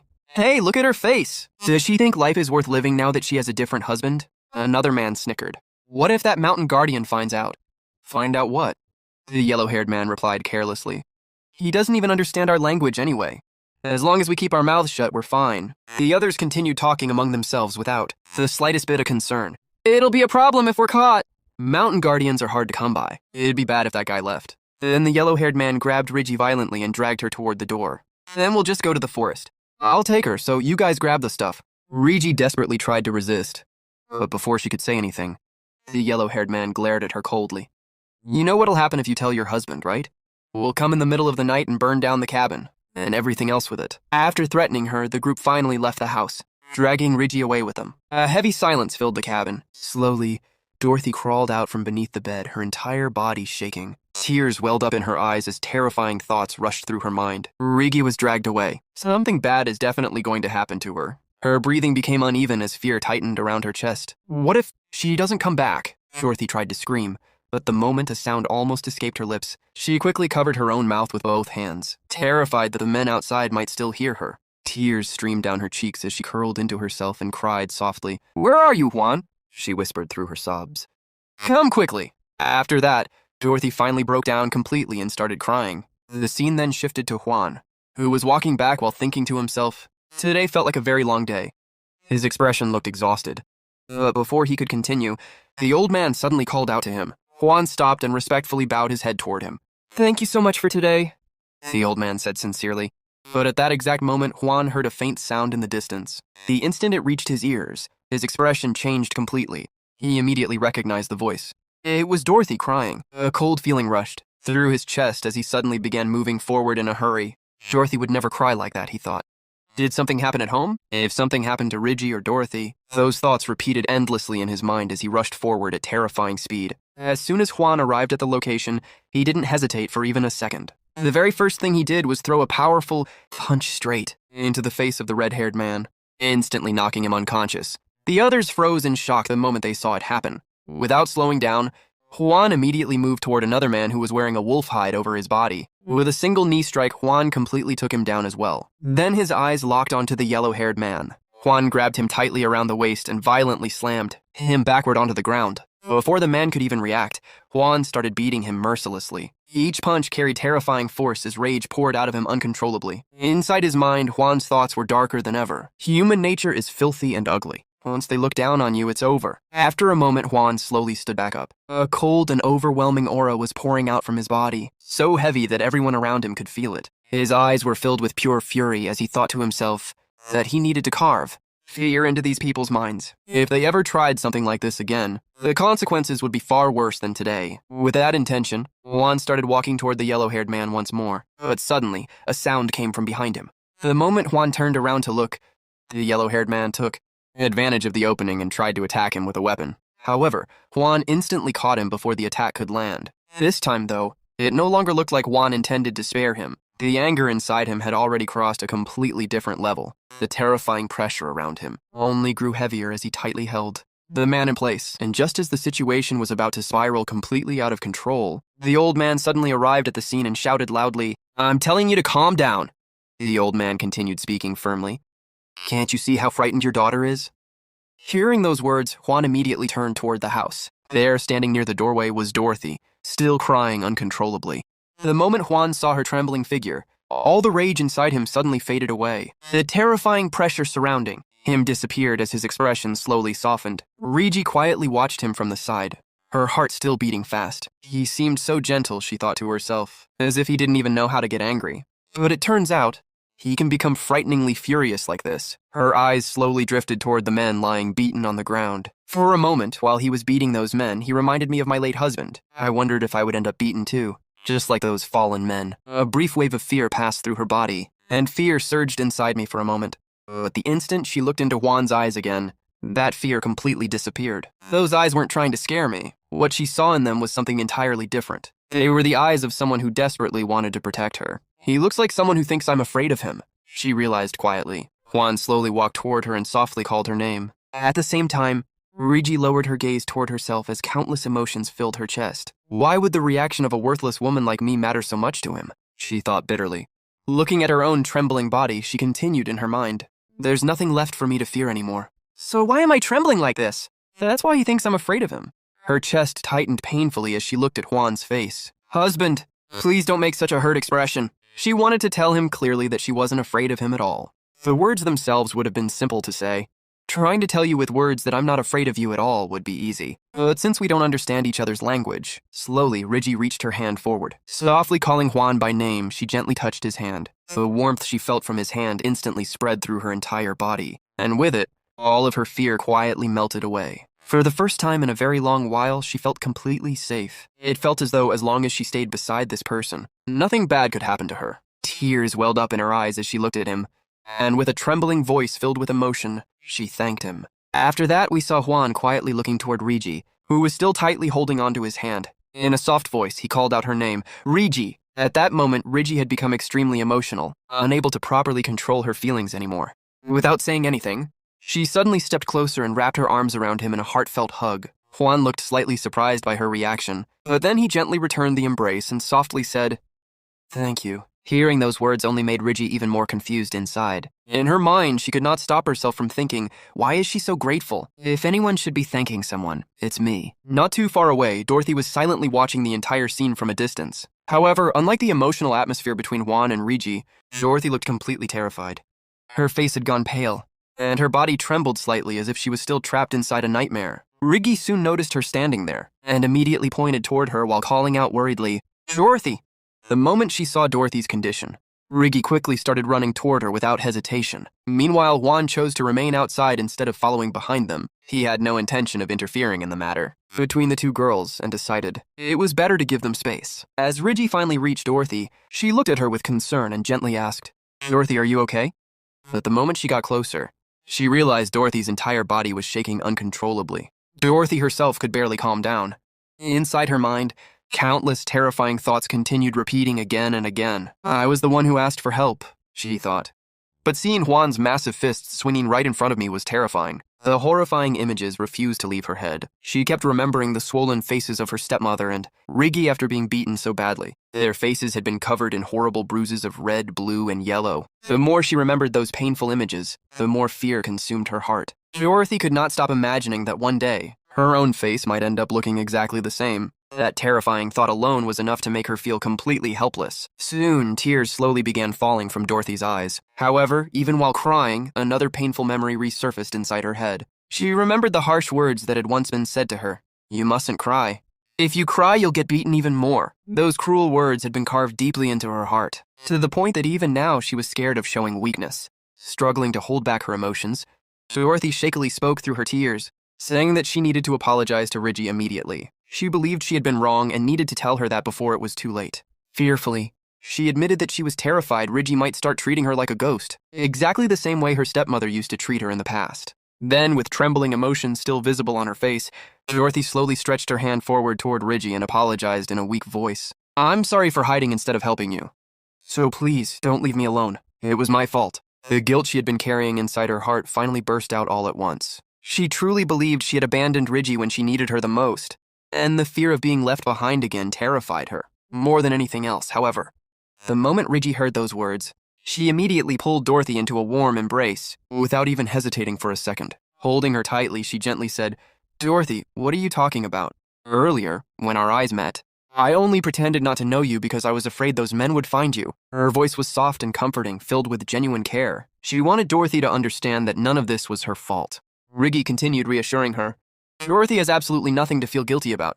Nothing at all. Hearing those words, Dorothy slowly looked up at her with tearful eyes and quietly asked, Really? She sounded almost unable to believe it, as though kindness itself felt unfamiliar to her. Rigi then smiled warmly and gently spoke again. You were scared, right? But everything is fine now, because Papa is here. The moment Dorothy heard that word, confusion instantly appeared across her face. Papa, she repeated in disbelief. But my dad died. To Dorothy, the idea itself made no sense. Her real father was already gone, so hearing someone suddenly say Papa again left her completely confused. Rigi then softly asked her, Dorothy, don't you know who Juan is? Dorothy repeated the name in confusion before answering, Juan, Rigi's husband. I know that. Rigi nodded her head with a smile and replied, That's right, Juan is my husband, so that makes him Dorothy's papa. Dorothy's eyes widened after hearing that. Papa, she muttered again, this time more quietly, as if she was trying to understand the meaning behind those words. Rigi then continued explaining gently, I'm Dorothy's stepmother, right? Dorothy slowly nodded in response. Seeing that, Rigi smiled and said, So since Dorothy is my daughter, Juan becomes Dorothy's papa too. Dorothy could hardly believe what she was hearing. She slowly turned her head and looked outside toward Juan standing in the distance. Staring at him blankly, she whispered in disbelief, He is my father?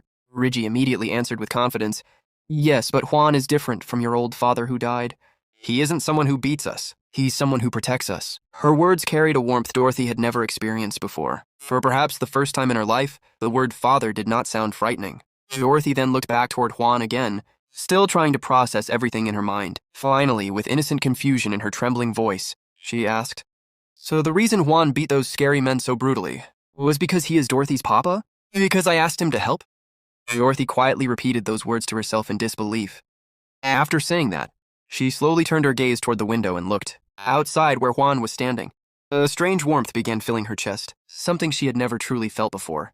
Then, almost unconsciously, she started calling out the word Papa again and again in a small but excited voice. Inside her mind, countless thoughts began overflowing all at once. Someone with a huge face, a huge body, and huge hands and feet is Dorothy's papa, a super strong and amazing papa who protects Dorothy and Rigi. Because she was still inside, Juan could not hear her voice calling out to him. Unable to hold back her emotions any longer, Dorothy quickly ran outside toward him. As she moved closer, more thoughts continued flooding her mind one after another. He doesn't beat me. He holds me tightly at night when we sleep together. He smiles at me. He gives me meat and even gave me a name.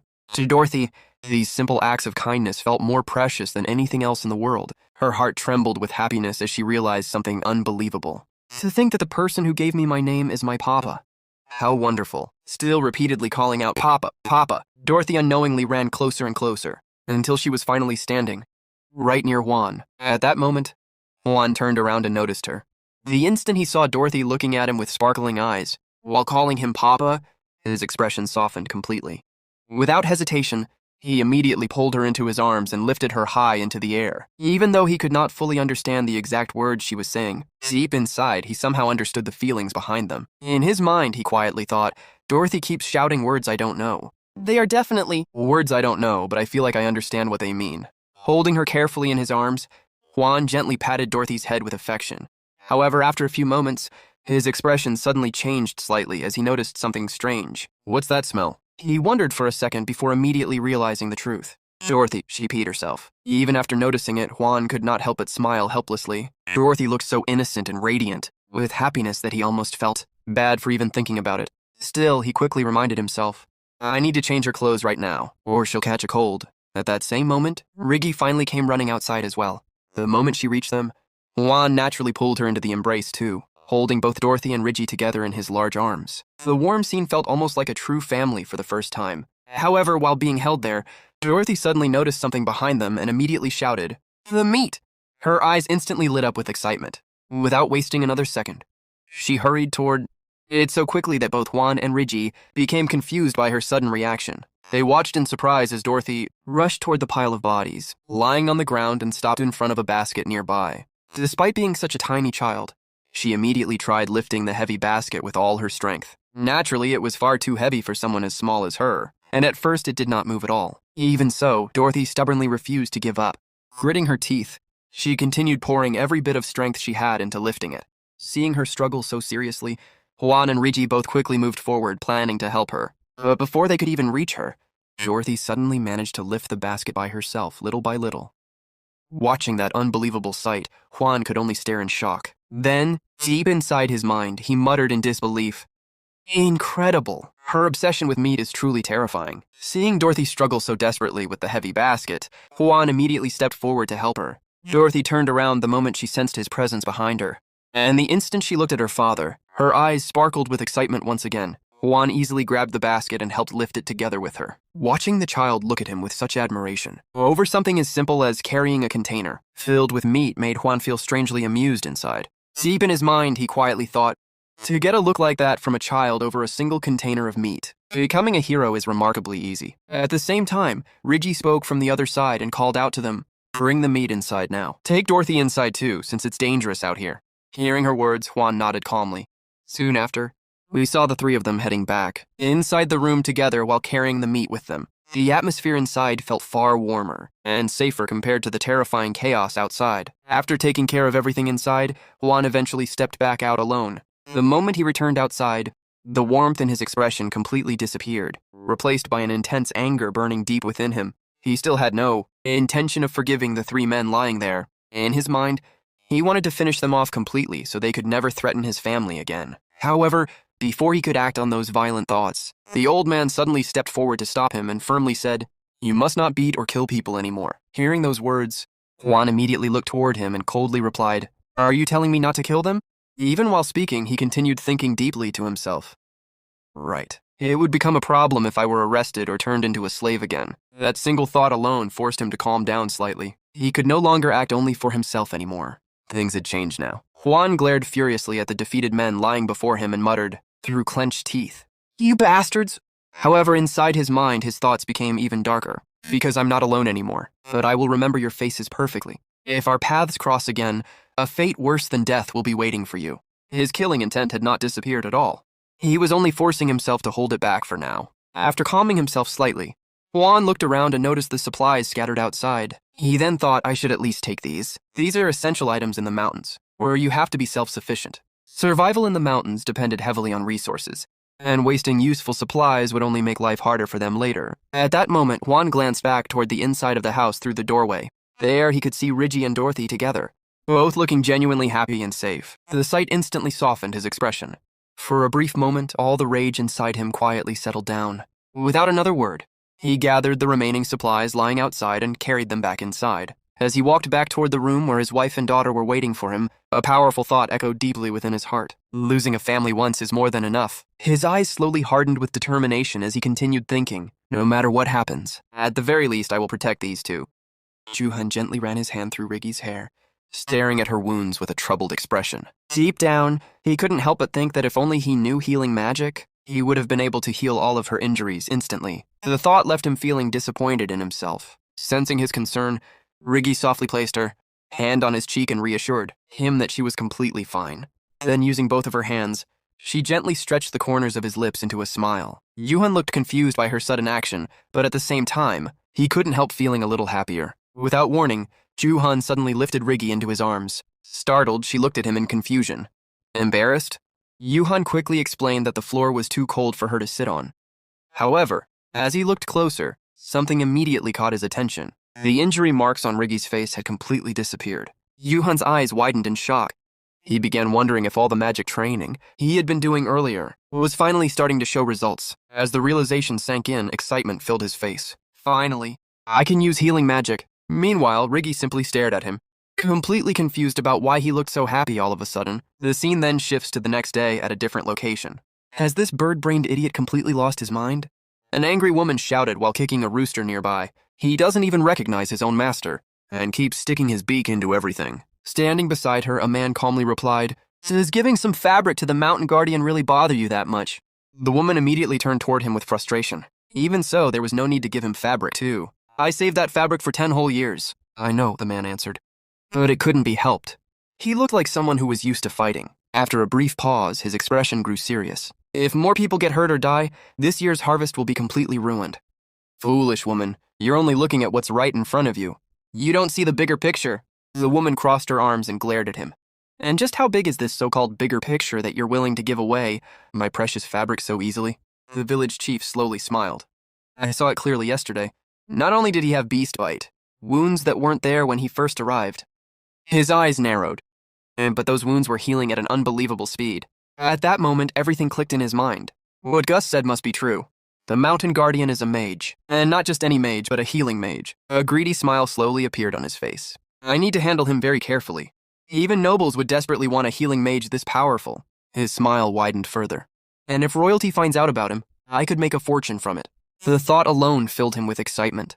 If everything goes according to plan, I won't have to live as some ordinary village chief anymore. Looking around cautiously, he lowered his voice. Right now, nobody here realizes that a healing mage is living among us. These villagers are too uneducated to notice something like that. But if rumors start spreading, nobles or guilds will take him away before I can profit from the situation. After thinking for a moment, he continued, the only person I can trust with this is old Gus. While Gus keeps an eye on the mountain guardian, I'll search for nobles who are willing to pay a fortune for a healing mage. Then he turned toward his wife. Hey, try getting along with the mountain guardian's wife. According to Gus, that mountain guardian learned hunting remarkably fast. He's sharp too. His expression grew cautious. If we're not careful, he might discover that we're skimming the Lord's goods and report us. Then, with a knowing grin, he added, besides, I've heard he's very fond of his new wife. The village chief then leaned closer and said, if you become friends with his wife, we might be able to get rabbit pelts from them at a much cheaper price. His wife nodded. Fine, besides, there aren't many women around here that I can spend time with anyway. With that, she turned around and walked away. After she left, the village chief's expression became thoughtful. We should return some of the things we took from the mountain guardian's cabin.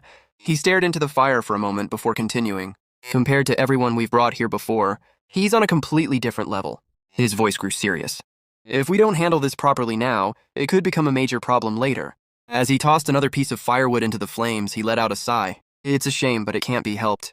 The crackling fire echoed through the room as he muttered, you have to give up some flesh to get the bones. A few days later, the scene shifts back to Juhan's cabin. The warm morning sunlight filtered through the wooden walls as Juhan got himself ready for another day. While preparing, his eyes naturally drifted toward Riggy. A small smile appeared on his face. Riggy seems really happy today as well. The village chief must have thought one bolt of fabric wasn't enough, so he sent even more things this morning. Juhan watched Riggy happily sorting through the gifts with sparkling eyes. A helpless smile appeared on his face. She wasn't even this happy when her bruise disappeared right before her eyes. As he watched her excitement over such simple things, he couldn't help but admire her. Looking at Riggy made him realize how important it was to appreciate the little things in life. Whenever I look at Riggy, I feel like she's teaching me how to be happy over the smallest things. His gaze softened.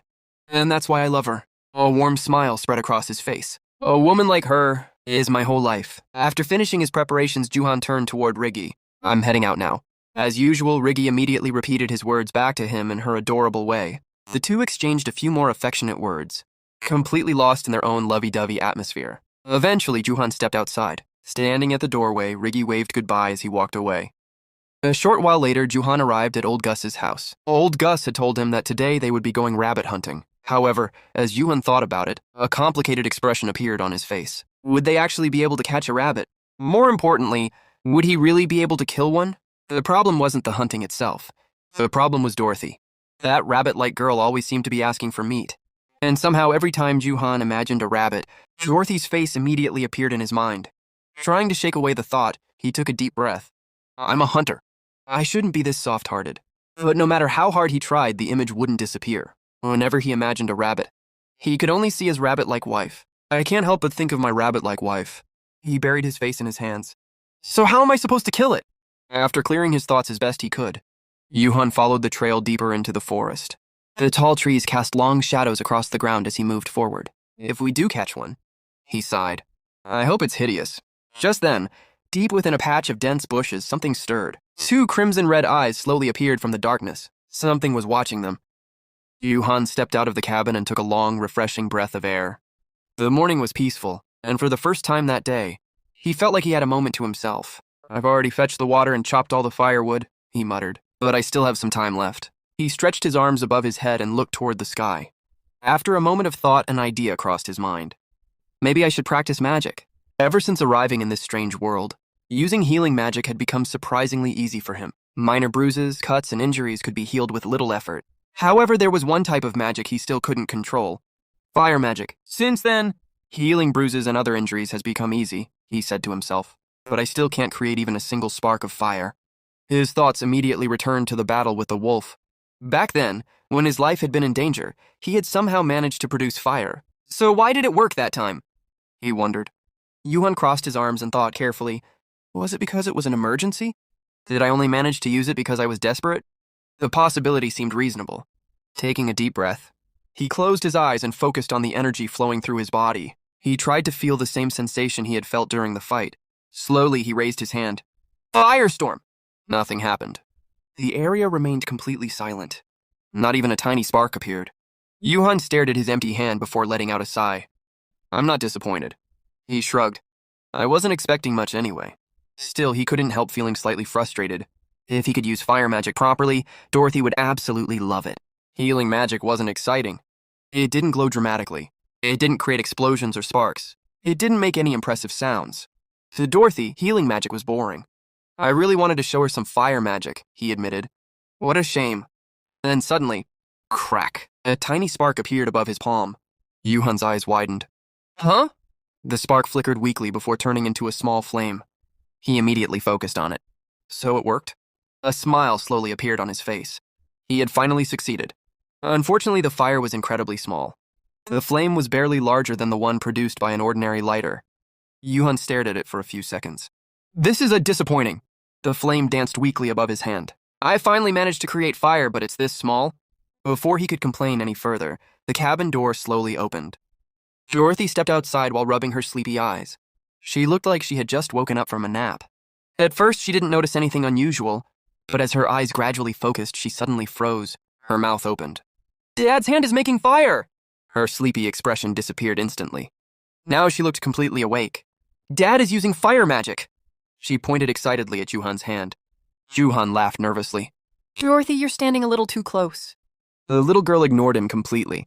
Her eyes were shining brighter than the fire itself. I have to tell Mom. Without wasting a second, she turned toward the cabin. Mom! Dad is using fire magic! Yuhan couldn't help smiling. Compared to his reaction, Dorothy seemed far more impressed by the tiny flame. The reflection of the fire danced inside her eyes as she continued staring at it. A few moments later, Riggy stepped outside. She looked confused at first. Then she noticed the flame. Her eyes widened. Yuhan?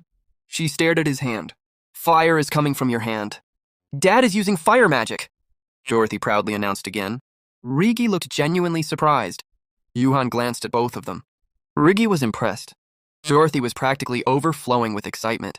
It seemed both of them loved fire magic. I guess I'll have to improve this, Yuhan thought. It would definitely take time. Still, he couldn't stop smiling. Not long ago, he couldn't use fire magic at all. Now, even though the flame was tiny, it was proof of progress. At the very least, he said, I might be able to use this to start campfires. Suddenly, Riggy seemed to remember something important. Oh!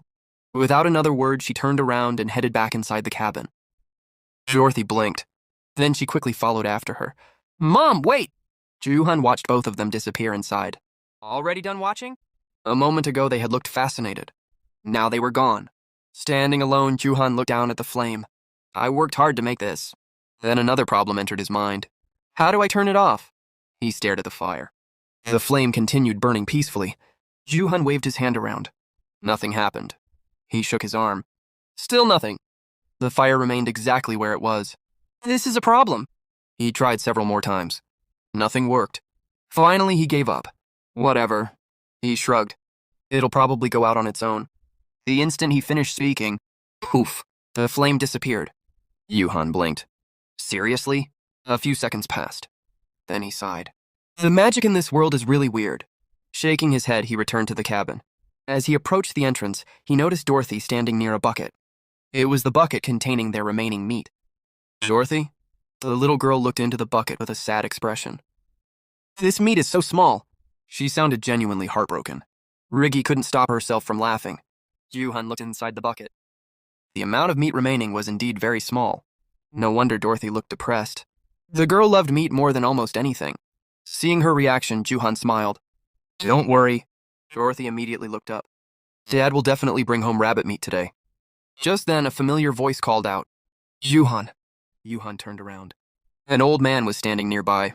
Are you ready? The moment he saw him, Yuhan immediately recognized him. Old Gus, finally, you're here. Yuhan picked up his bag and gathered his weapons. Looks like it's time. Dad! Dorothy ran over. Have a good trip. Yuhan smiled and gently patted her head. Dorothy is a good girl. Be careful, Yuhan, Riggy said. You too, Yuhan replied. Then he leaned forward and kissed Riggy. Dorothy watched everything carefully. A few seconds later, she raised her hand. Dad, me too, Yuhan laughed. Don't worry. He crouched down. You get one too. Then he kissed Dorothy on the cheek.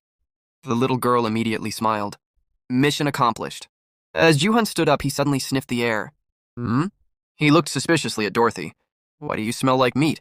Dorothy froze. Did you eat some again? The girl nodded proudly. Yes. Riggy burst into laughter. Juhan could only shake his head. Soon afterward, Juhan and Gus began walking toward the mountains. The journey quickly turned into a lesson. Gus constantly pointed out useful information. Sometimes he would ask questions. Could that tree be used for firewood? Other times he pointed at tracks and signs left by animals. At one point he showed Juhan rabbit droppings. This tells us rabbits have passed through here recently. Juhan listened carefully. There was still a lot he didn't know. Everything about hunting felt completely new. Then suddenly Gus raised a hand. Stop. Juhan immediately halted. Gus pointed forward. Look over there. Juhan followed his finger. A rabbit was standing in the distance. At least it looked like a rabbit. A rabbit? Juhan frowned. The rabbits he remembered from Earth looked completely different. This creature was much larger. It almost resembled a kangaroo. Is this because I got isekai'd? He stared at it. That thing looks more like a kangaroo than a rabbit. The creature hopped forward energetically. Seeing it, Gus nodded. This is perfect. For what? Your first hunt. Juhan looked at the rabbit again. It doesn't look dangerous. Exactly, Gus replied. Compared to the beast that attacked you before, this creature is completely defenseless. Then a nostalgic smile appeared on his face. I can still remember my first hunt. His expression became serious again. Use your bow. Juhan slowly prepared himself. As he did, he couldn't help admiring Gus. The old hunter had spent only a short amount of time teaching him. Yet somehow Juhan was already learning more and more every day. This is your hunt, Gus said. I'm only here to teach you the cruel reality of hunting. Then he pointed toward the rabbit. You'll never forget this day, Gus continued. Aim for its leg first. Juhan frowned immediately. The leg? That didn't make sense. A leg shot wouldn't kill the rabbit. It would only make it suffer. Gus nodded. Exactly. Juhan remained silent. First, you shoot a still target, Gus explained. Then you shoot a target struggling in pain. His voice was calm. This is training. Juhan didn't like hearing that. Still, he listened. The mountain belongs to nobody. Gus looked toward the distant peaks. Today luck might favor you. Then he looked at the rabbit. Tomorrow it might favor the animal. Finally, he looked directly at Juhan. If you want to return home alive, never forget today. Juhan tightened his grip on the bow. He still didn't fully understand. He knew almost nothing about hunting. He knew almost nothing about the mountains. But he understood one thing. Gus wasn't teaching him how to kill. He was teaching him how to survive. At that moment, the rabbit noticed him. The creature's ears twitched. Juhan raised his bow. For some reason, the situation reminded him of his first day in this world. The cage, the fear, the helplessness, the realization that humans could imprison other humans. The memory flashed through his mind. Then he returned to the present. I know nothing about these mountains. I know nothing about hunting, but Gus is trying to teach me how to live. Juhan took a deep breath. He pulled back the bowstring. The rabbit remained completely unaware of what was about to happen. Everything seemed to slow down. The wind stopped. The leaves became still. Even the sounds of the forest seemed to disappear. Then, Juhan released the arrow. The bowstring snapped forward. The arrow shot through the air like lightning and raced directly toward the rabbit. And for a brief moment, the entire world fell silent. We see that an arrow has already pierced the rabbit's leg. The wounded creature rolls across the ground, kicking frantically as a sharp cry escapes its throat. Its screams echo through the quiet forest, making the scene difficult to watch. Juhan freezes. For a moment, he simply stares at the struggling rabbit. I hit it, he says in shock. Old Gus stands beside him with his arms crossed. His expression remains calm and unreadable. Do it again. Juhan turns toward him, unable to believe what he just heard. What? Do it again, Gus repeats. Juhan looks back at the rabbit. You want me to shoot it again? Yes, Gus answers without hesitation. This time, aim for its front paw. Juhan's eyes widen. He cannot understand why Gus would ask him to do something like that. The rabbit is already injured. One more accurate shot could end its suffering instantly. Yet Gus wants him to wound it again. For a few seconds, Juhan remains silent. Why? He doesn't understand the reason. But something about Gus's expression tells him that this lesson is important. Juhan lowers his gaze toward the rabbit once more. The creature continues crying in pain as it drags itself across the ground. A feeling of pity begins to grow inside him. No, I can't let myself hesitate. If I keep looking at it like this, I'll start feeling sorry for it. He clenches his jaw. I shouldn't be thinking about the rabbit. I should be thinking about Dorothy and Riggy. Everything I'm doing is for them. Slowly, Juhan raises his bow again. The rabbit's cries reach his ears. I'll pretend I can't hear it. It's only the cry of an animal. Nothing more. Taking a deep breath, he pulls back the string. The forest becomes silent around him. For a brief moment, all he can see is the rabbit. Then he releases the arrow. The world seems to slow down. We see the rabbit's terrified eyes, reflecting the incoming arrow as it flies through the air. It doesn't matter if I become a villain. The arrow rushes forward. It doesn't matter if I become a demon. A moment later, the shot lands. The lesson is over.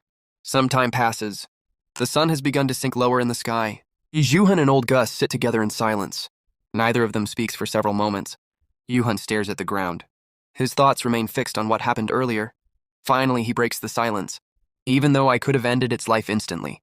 He pauses. I caused it pain on purpose. The words feel heavy. He hates admitting them. Yet he knows they are true. After another moment, he continues speaking. It's a despicable act against the natural order. His hands tighten into fists. But hunting is no romantic endeavor. He slowly lifts his head. This is a struggle for survival between humans and animals. Yuhan lowers his gaze and examines his hands. The same hands that feed his family. The same hands that injured an innocent creature. For a long time, he remains silent. Then he whispers, "But I must never forget what I did today." If he forgets, he might start treating life carelessly. If he forgets, he might lose sight of what hunting truly means. Suddenly, Gus stands up. Without saying anything, he picks up a large sack and tosses it toward Yuhan. Yuhan catches it. The weight surprises him. He opens the bag slightly and immediately sees several rabbits inside. His eyes widen. Wait.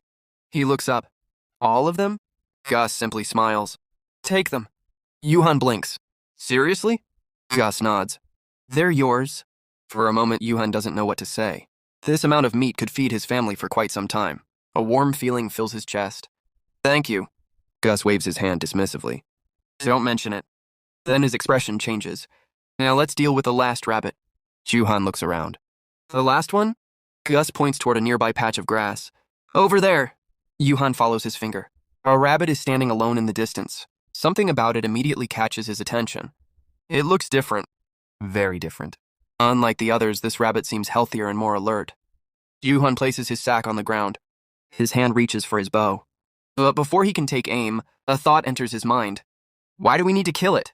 The question refuses to leave. He studies the rabbit carefully. What if we raised it instead? The idea becomes more appealing the longer he thinks about it. Rabbits are relatively easy to care for. They reproduce quickly. A small population could eventually become a reliable source of food. And if a time comes when hunting becomes impossible, wouldn't they serve as emergency rations? The more he thinks about it, the more sense it makes. Finally, he turns toward Gus. I don't want to kill this rabbit. Gus raises an eyebrow. Oh? I want to keep it alive. For a moment, the old hunter looks genuinely surprised. Then he chuckles. Well, that's your choice.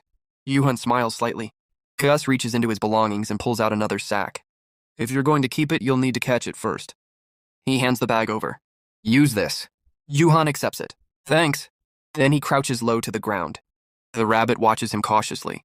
Neither side moves. The hunt has become something entirely different. Instead of preparing to kill, Yuhan prepares to capture. The scene slowly fades. A short time later, we find ourselves inside Gus's home. Yuhan sits quietly by himself. The room is peaceful. As he looks around, memories from his previous life begin surfacing. Back then, I never imagined I would have a family. The thought feels strange. In his old world, life had been lonely, meaningless at times, directionless, but things have changed. Now I have Dorothy. Now I have Riggy. A small smile appears on his face. I finally have the family I always wished for. And because of them, I have a reason to live. I have a reason to work. As his eyes wander across the room, they suddenly stop on something hanging near an iron cauldron, a wooden sign. Yuhan narrows his eyes. Words are carved into its surface, not random markings. Writing. The writing system of this world. His heartbeat quickens. Without wasting a second, he walks over and picks it up. Then he immediately heads toward Gus. Holding the sign, he struggles to communicate. Gus! The words come out awkwardly. Please teach me.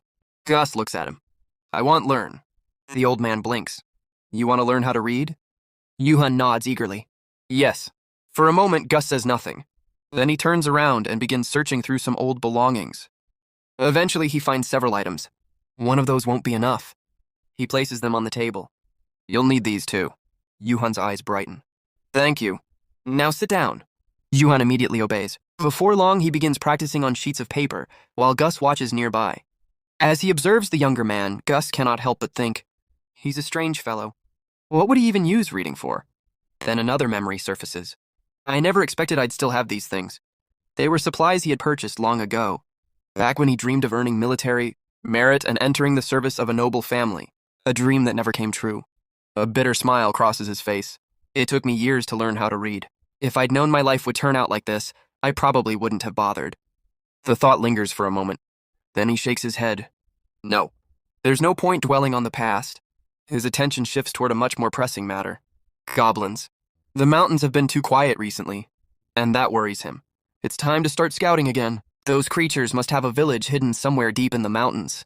I'll need to go farther than before. His expression hardens. Every experienced hunter knows what spring means. Animals become more active, and so do goblins. Just as animals enter mating season when spring arrives, goblin activity also increases. His eyes drift toward Juhan. The young man continues practicing his letters with impressive focus. He's inexperienced, but he learns incredibly fast. If he works with experienced adventurers, he could easily hold his own. Gus glances down at his injured leg. A familiar ache pulses through it. Recently, the pain has become worse. Far worse. And he knows exactly what that means. A dark look enters his eyes. It won't be long now. I'll find those damn goblins. His hand tightens into a fist. And when I do, I'll kill every last one of them. The scene changes once again. This time we arrive at Juhan's cabin. Inside, Riggy is busy sewing a dress. Dorothy sits nearby, watching impatiently. It's mine, right? Yes. When will it be ready? Riggy sighs. Dorothy, do you even remember how many times you've asked me that? Dorothy tilts her head. No. Riggy laughs softly. Before she can answer, footsteps approach outside. The door opens. I'm home. Daddy! Dorothy instantly jumps to her feet. Daddy, Daddy! She runs across the room and throws herself into Juhan's arms. Juhan catches her effortlessly. Dorothy beams with excitement. Daddy, look! It's my new dress. Juhan smiles. It looks nice. As he talks, he lowers a large sack from his shoulder and places it on the floor. Suddenly, Dorothy notices something. The sack moves. Her eyes widen. Daddy! She points at it. Why is it moving? Juhan says nothing. Dorothy gasps dramatically. Is it a magic bag? Juhan shakes his head. No. As he carries Dorothy with one arm, he moves the sack with the other.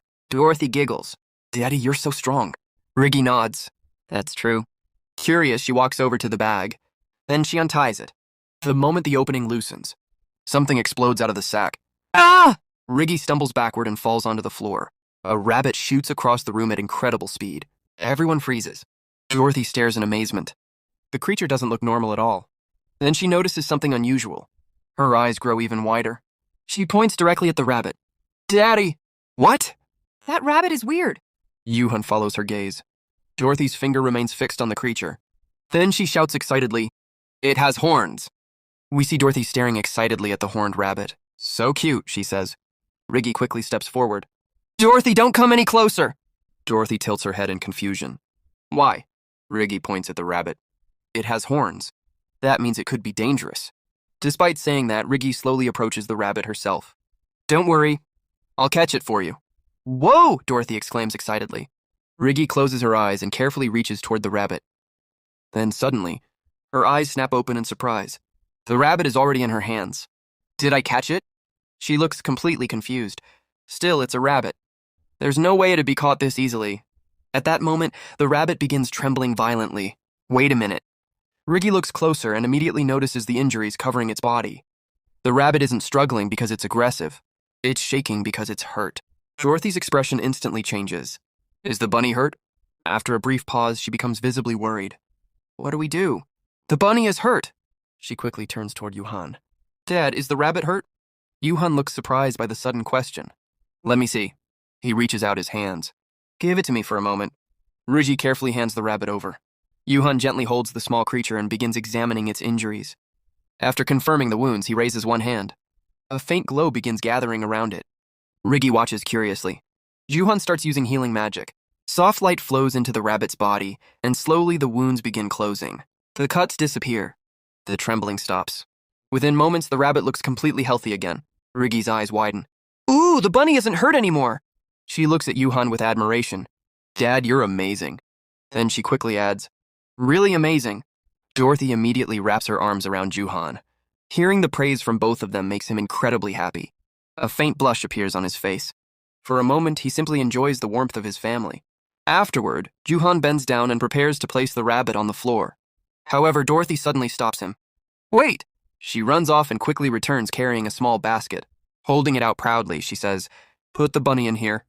Without thinking much about it, Juhan places the rabbit inside the basket. Dorothy kneels beside it and smiles lovingly. "Yeah, I'll take good care of the bunny." She gently pats the basket. "I promise I'll protect you and take care of you." Juhan and Riggy exchange a glance before smiling at each other. The scene slowly shifts to nighttime. Dorothy has fallen asleep while hugging the rabbit's basket close to her bed. Meanwhile, Juhan and Riggy sit together, practicing reading and writing so that Juhan can learn the language of this world. As he studies, Juhan reflects on his life. Humans are greedy. Earning this much is already something to be thankful for, yet I keep wanting more. At first, I was simply grateful to escape that carriage, where I was dragged around like livestock. Then I got a house. And once I had a house, I expanded it so Dorothy would have more room to play. He continues practicing the letters. Now that I have both a home and a family, I want to learn how to read. A gentle smile appears on his face. Of course, the thing I'm most grateful for out of everything I've gained is her. Riggy continues helping him study. As he watches her, another thought crosses his mind. You've been working all day. You must be exhausted. Juhan reaches out and places his hands on her shoulders. Riggy jumps slightly in surprise. Then Juhan begins gently massaging her shoulders. Riggy relaxes almost immediately. Thank you. A faint blush appears on her face. His hands are so warm. The atmosphere becomes quiet and comfortable. The two slowly grow closer as they spend the evening together. Soon, the scene changes once again. The next morning, we see the village chief riding inside a carriage. He lets out a tired sigh. To think it takes a full day and a half by carriage just to reach a large city with an informant. He rubs his aching back. It hasn't even been half a day and my body already hurts. Then his expression turns serious. After paying for the carriage, the trip, and the informant's information, this better be worth it. A greedy smile appears on his face. Most healing mages are small and physically weak. His thoughts immediately drift toward Juhan. But that mountain keeper bastard is different.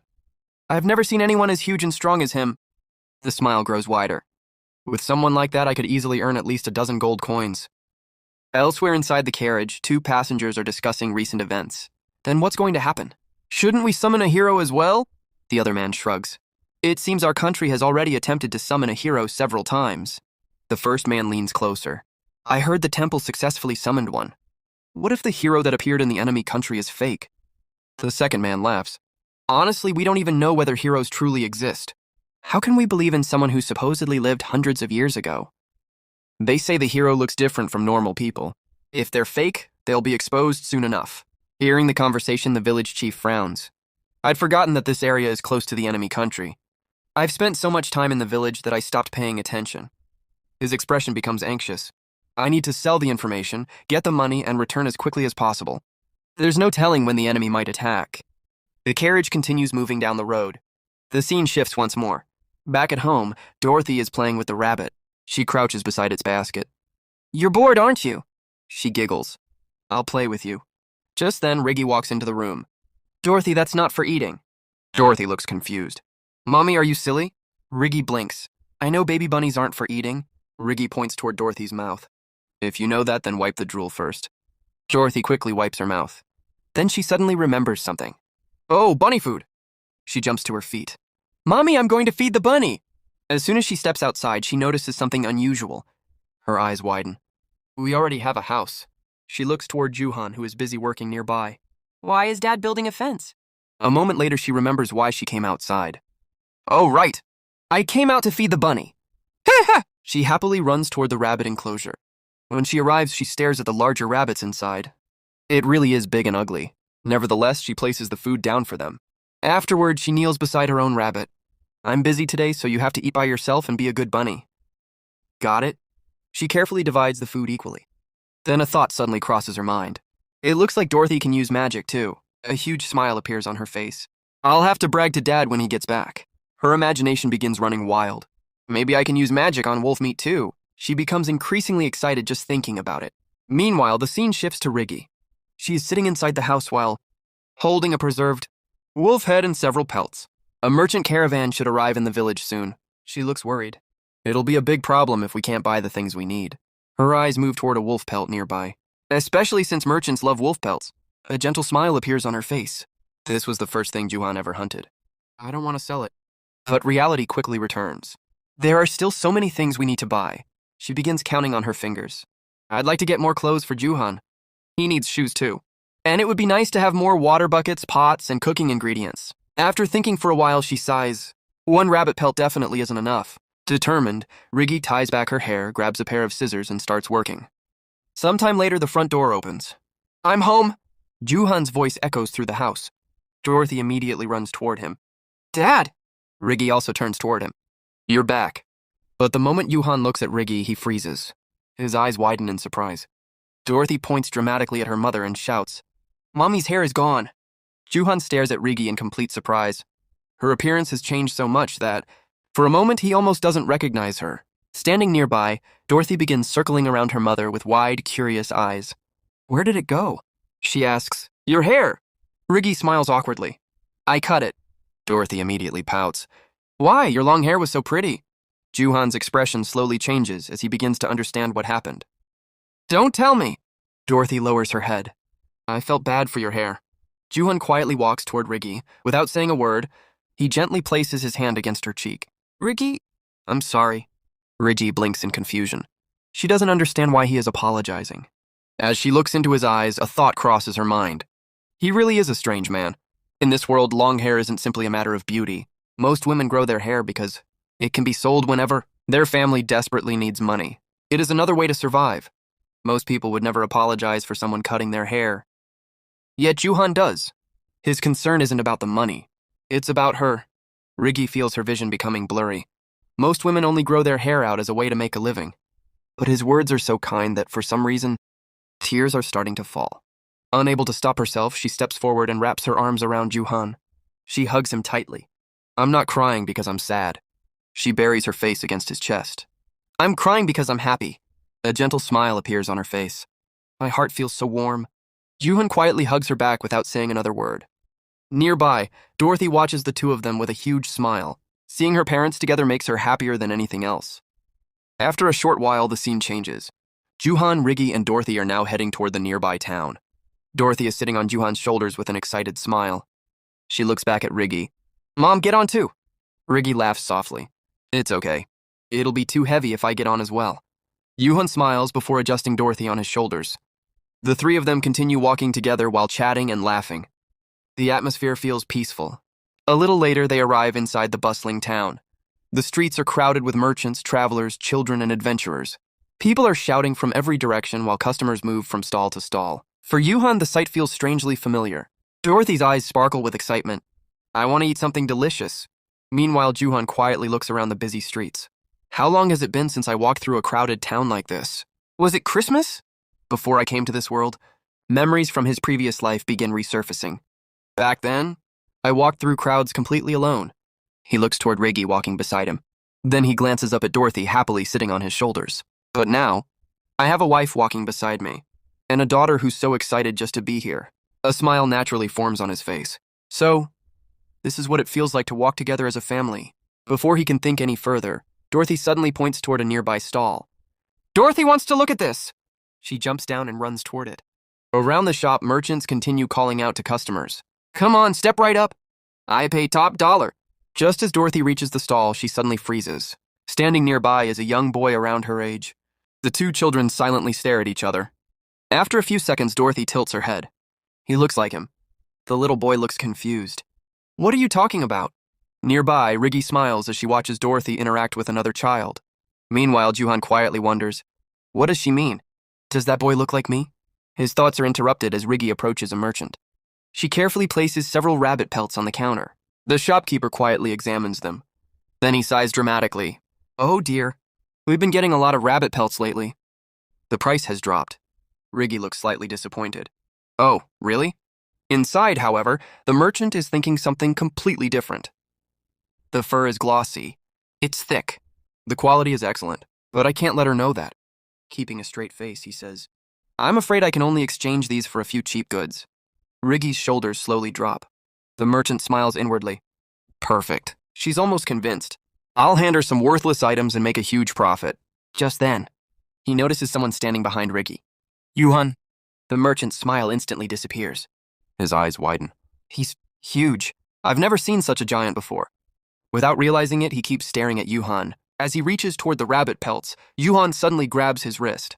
Firmly. The merchant freezes. Well, what? He instinctively tries pulling his hand back. It doesn't move. How is he this strong? Juhan calmly looks into his eyes. Lizzie. Let's go. We'll sell these in another town. I can tell he's lying. The merchant immediately panics. Well, what?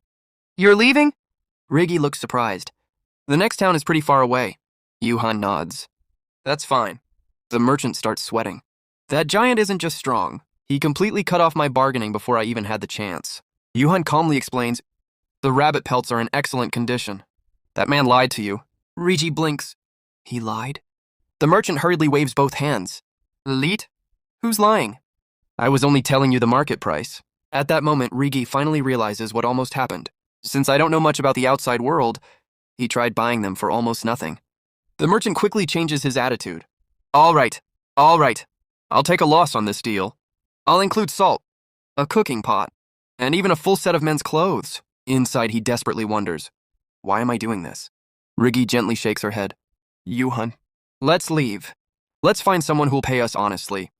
Okay. The merchant suddenly jumps over the counter. No, wait. Those are some of the highest quality pelts I've seen today. Watching them walk away, he grabs his own head in frustration. We're screwed. Meanwhile, Dorothy proudly points toward Juhan while talking to the other children. He's my dad. My dad. Rigi calls out, Dorothy, we have to go now. Come on. Still smiling proudly, Dorothy waves goodbye while repeatedly saying, he's my dad. The scene gradually shifts. A little later, Dorothy is wrapped safely inside Juhan's coat as they walk home. She smiles peacefully. It smells nice. I feel safe here, because my super strong dad is protecting me. Then she suddenly notices something. Wait, why is it so warm? A moment ago I was freezing. She looks around. I'm inside Dad's coat! A moment later she pokes her head out. Dad! What is it? Put me down. I have to feed the rabbit. Juhan smiles before carefully lowering her onto the ground. The moment her feet touch the earth, Dorothy grabs a bundle of fresh grass and happily runs toward the rabbit enclosure. Here's your food! But the moment she arrives, she freezes. The enclosure is empty. No rabbits. Not even one. For several seconds, Dorothy simply stands there in disbelief. Then tears begin filling her eyes. The rabbits, they're gone. Unable to hold back her emotions, she bursts into tears and runs back toward the house. Rigi immediately notices, Dorothy? What's wrong? Dorothy cries loudly, Rabbit! Come back. Just then, Juhan walks over. What happened? Dorothy wipes her eyes. The rabbits, they're gone! Juhan looks toward the empty enclosure. The rabbit? Is that why you're crying? Before he can say anything else, he notices something unexpected. Rigi is crying too. Juhan looks at her in confusion. Wait, Lizzie, why are you crying too? Rigi wipes away her tears. The rabbit is gone. Juhan cannot help looking from one of them to the other. Both of them are crying over the missing rabbit. For a brief moment, he doesn't know what to say. Then a small laugh escapes him. Dorothy immediately pouts. I hate you, Dad. Why are you laughing? Juhan quickly waves his hands. No, it's not like that. Inside, however, he smiles warmly. You two are just too adorable. Looking at both Rigi and Dorothy, he quietly thinks, to think we'd laugh and cry over something as simple as a rabbit. This really is what having a family feels like. The peaceful atmosphere doesn't last for long. Far away in the mountains, old Gus silently hides behind a massive boulder. His breathing is slow and controlled. Carefully, he peeks around the rock. Not far away, several goblins are moving through the forest. His sharp eyes continue scanning the area until they finally stop. In front of him lies a hidden settlement. Wooden huts, watch posts, dozens of goblins walking around. Old Gus narrows his eyes. A cold smile slowly spreads across his face. I've found it. He grips his weapon tightly. The goblin village.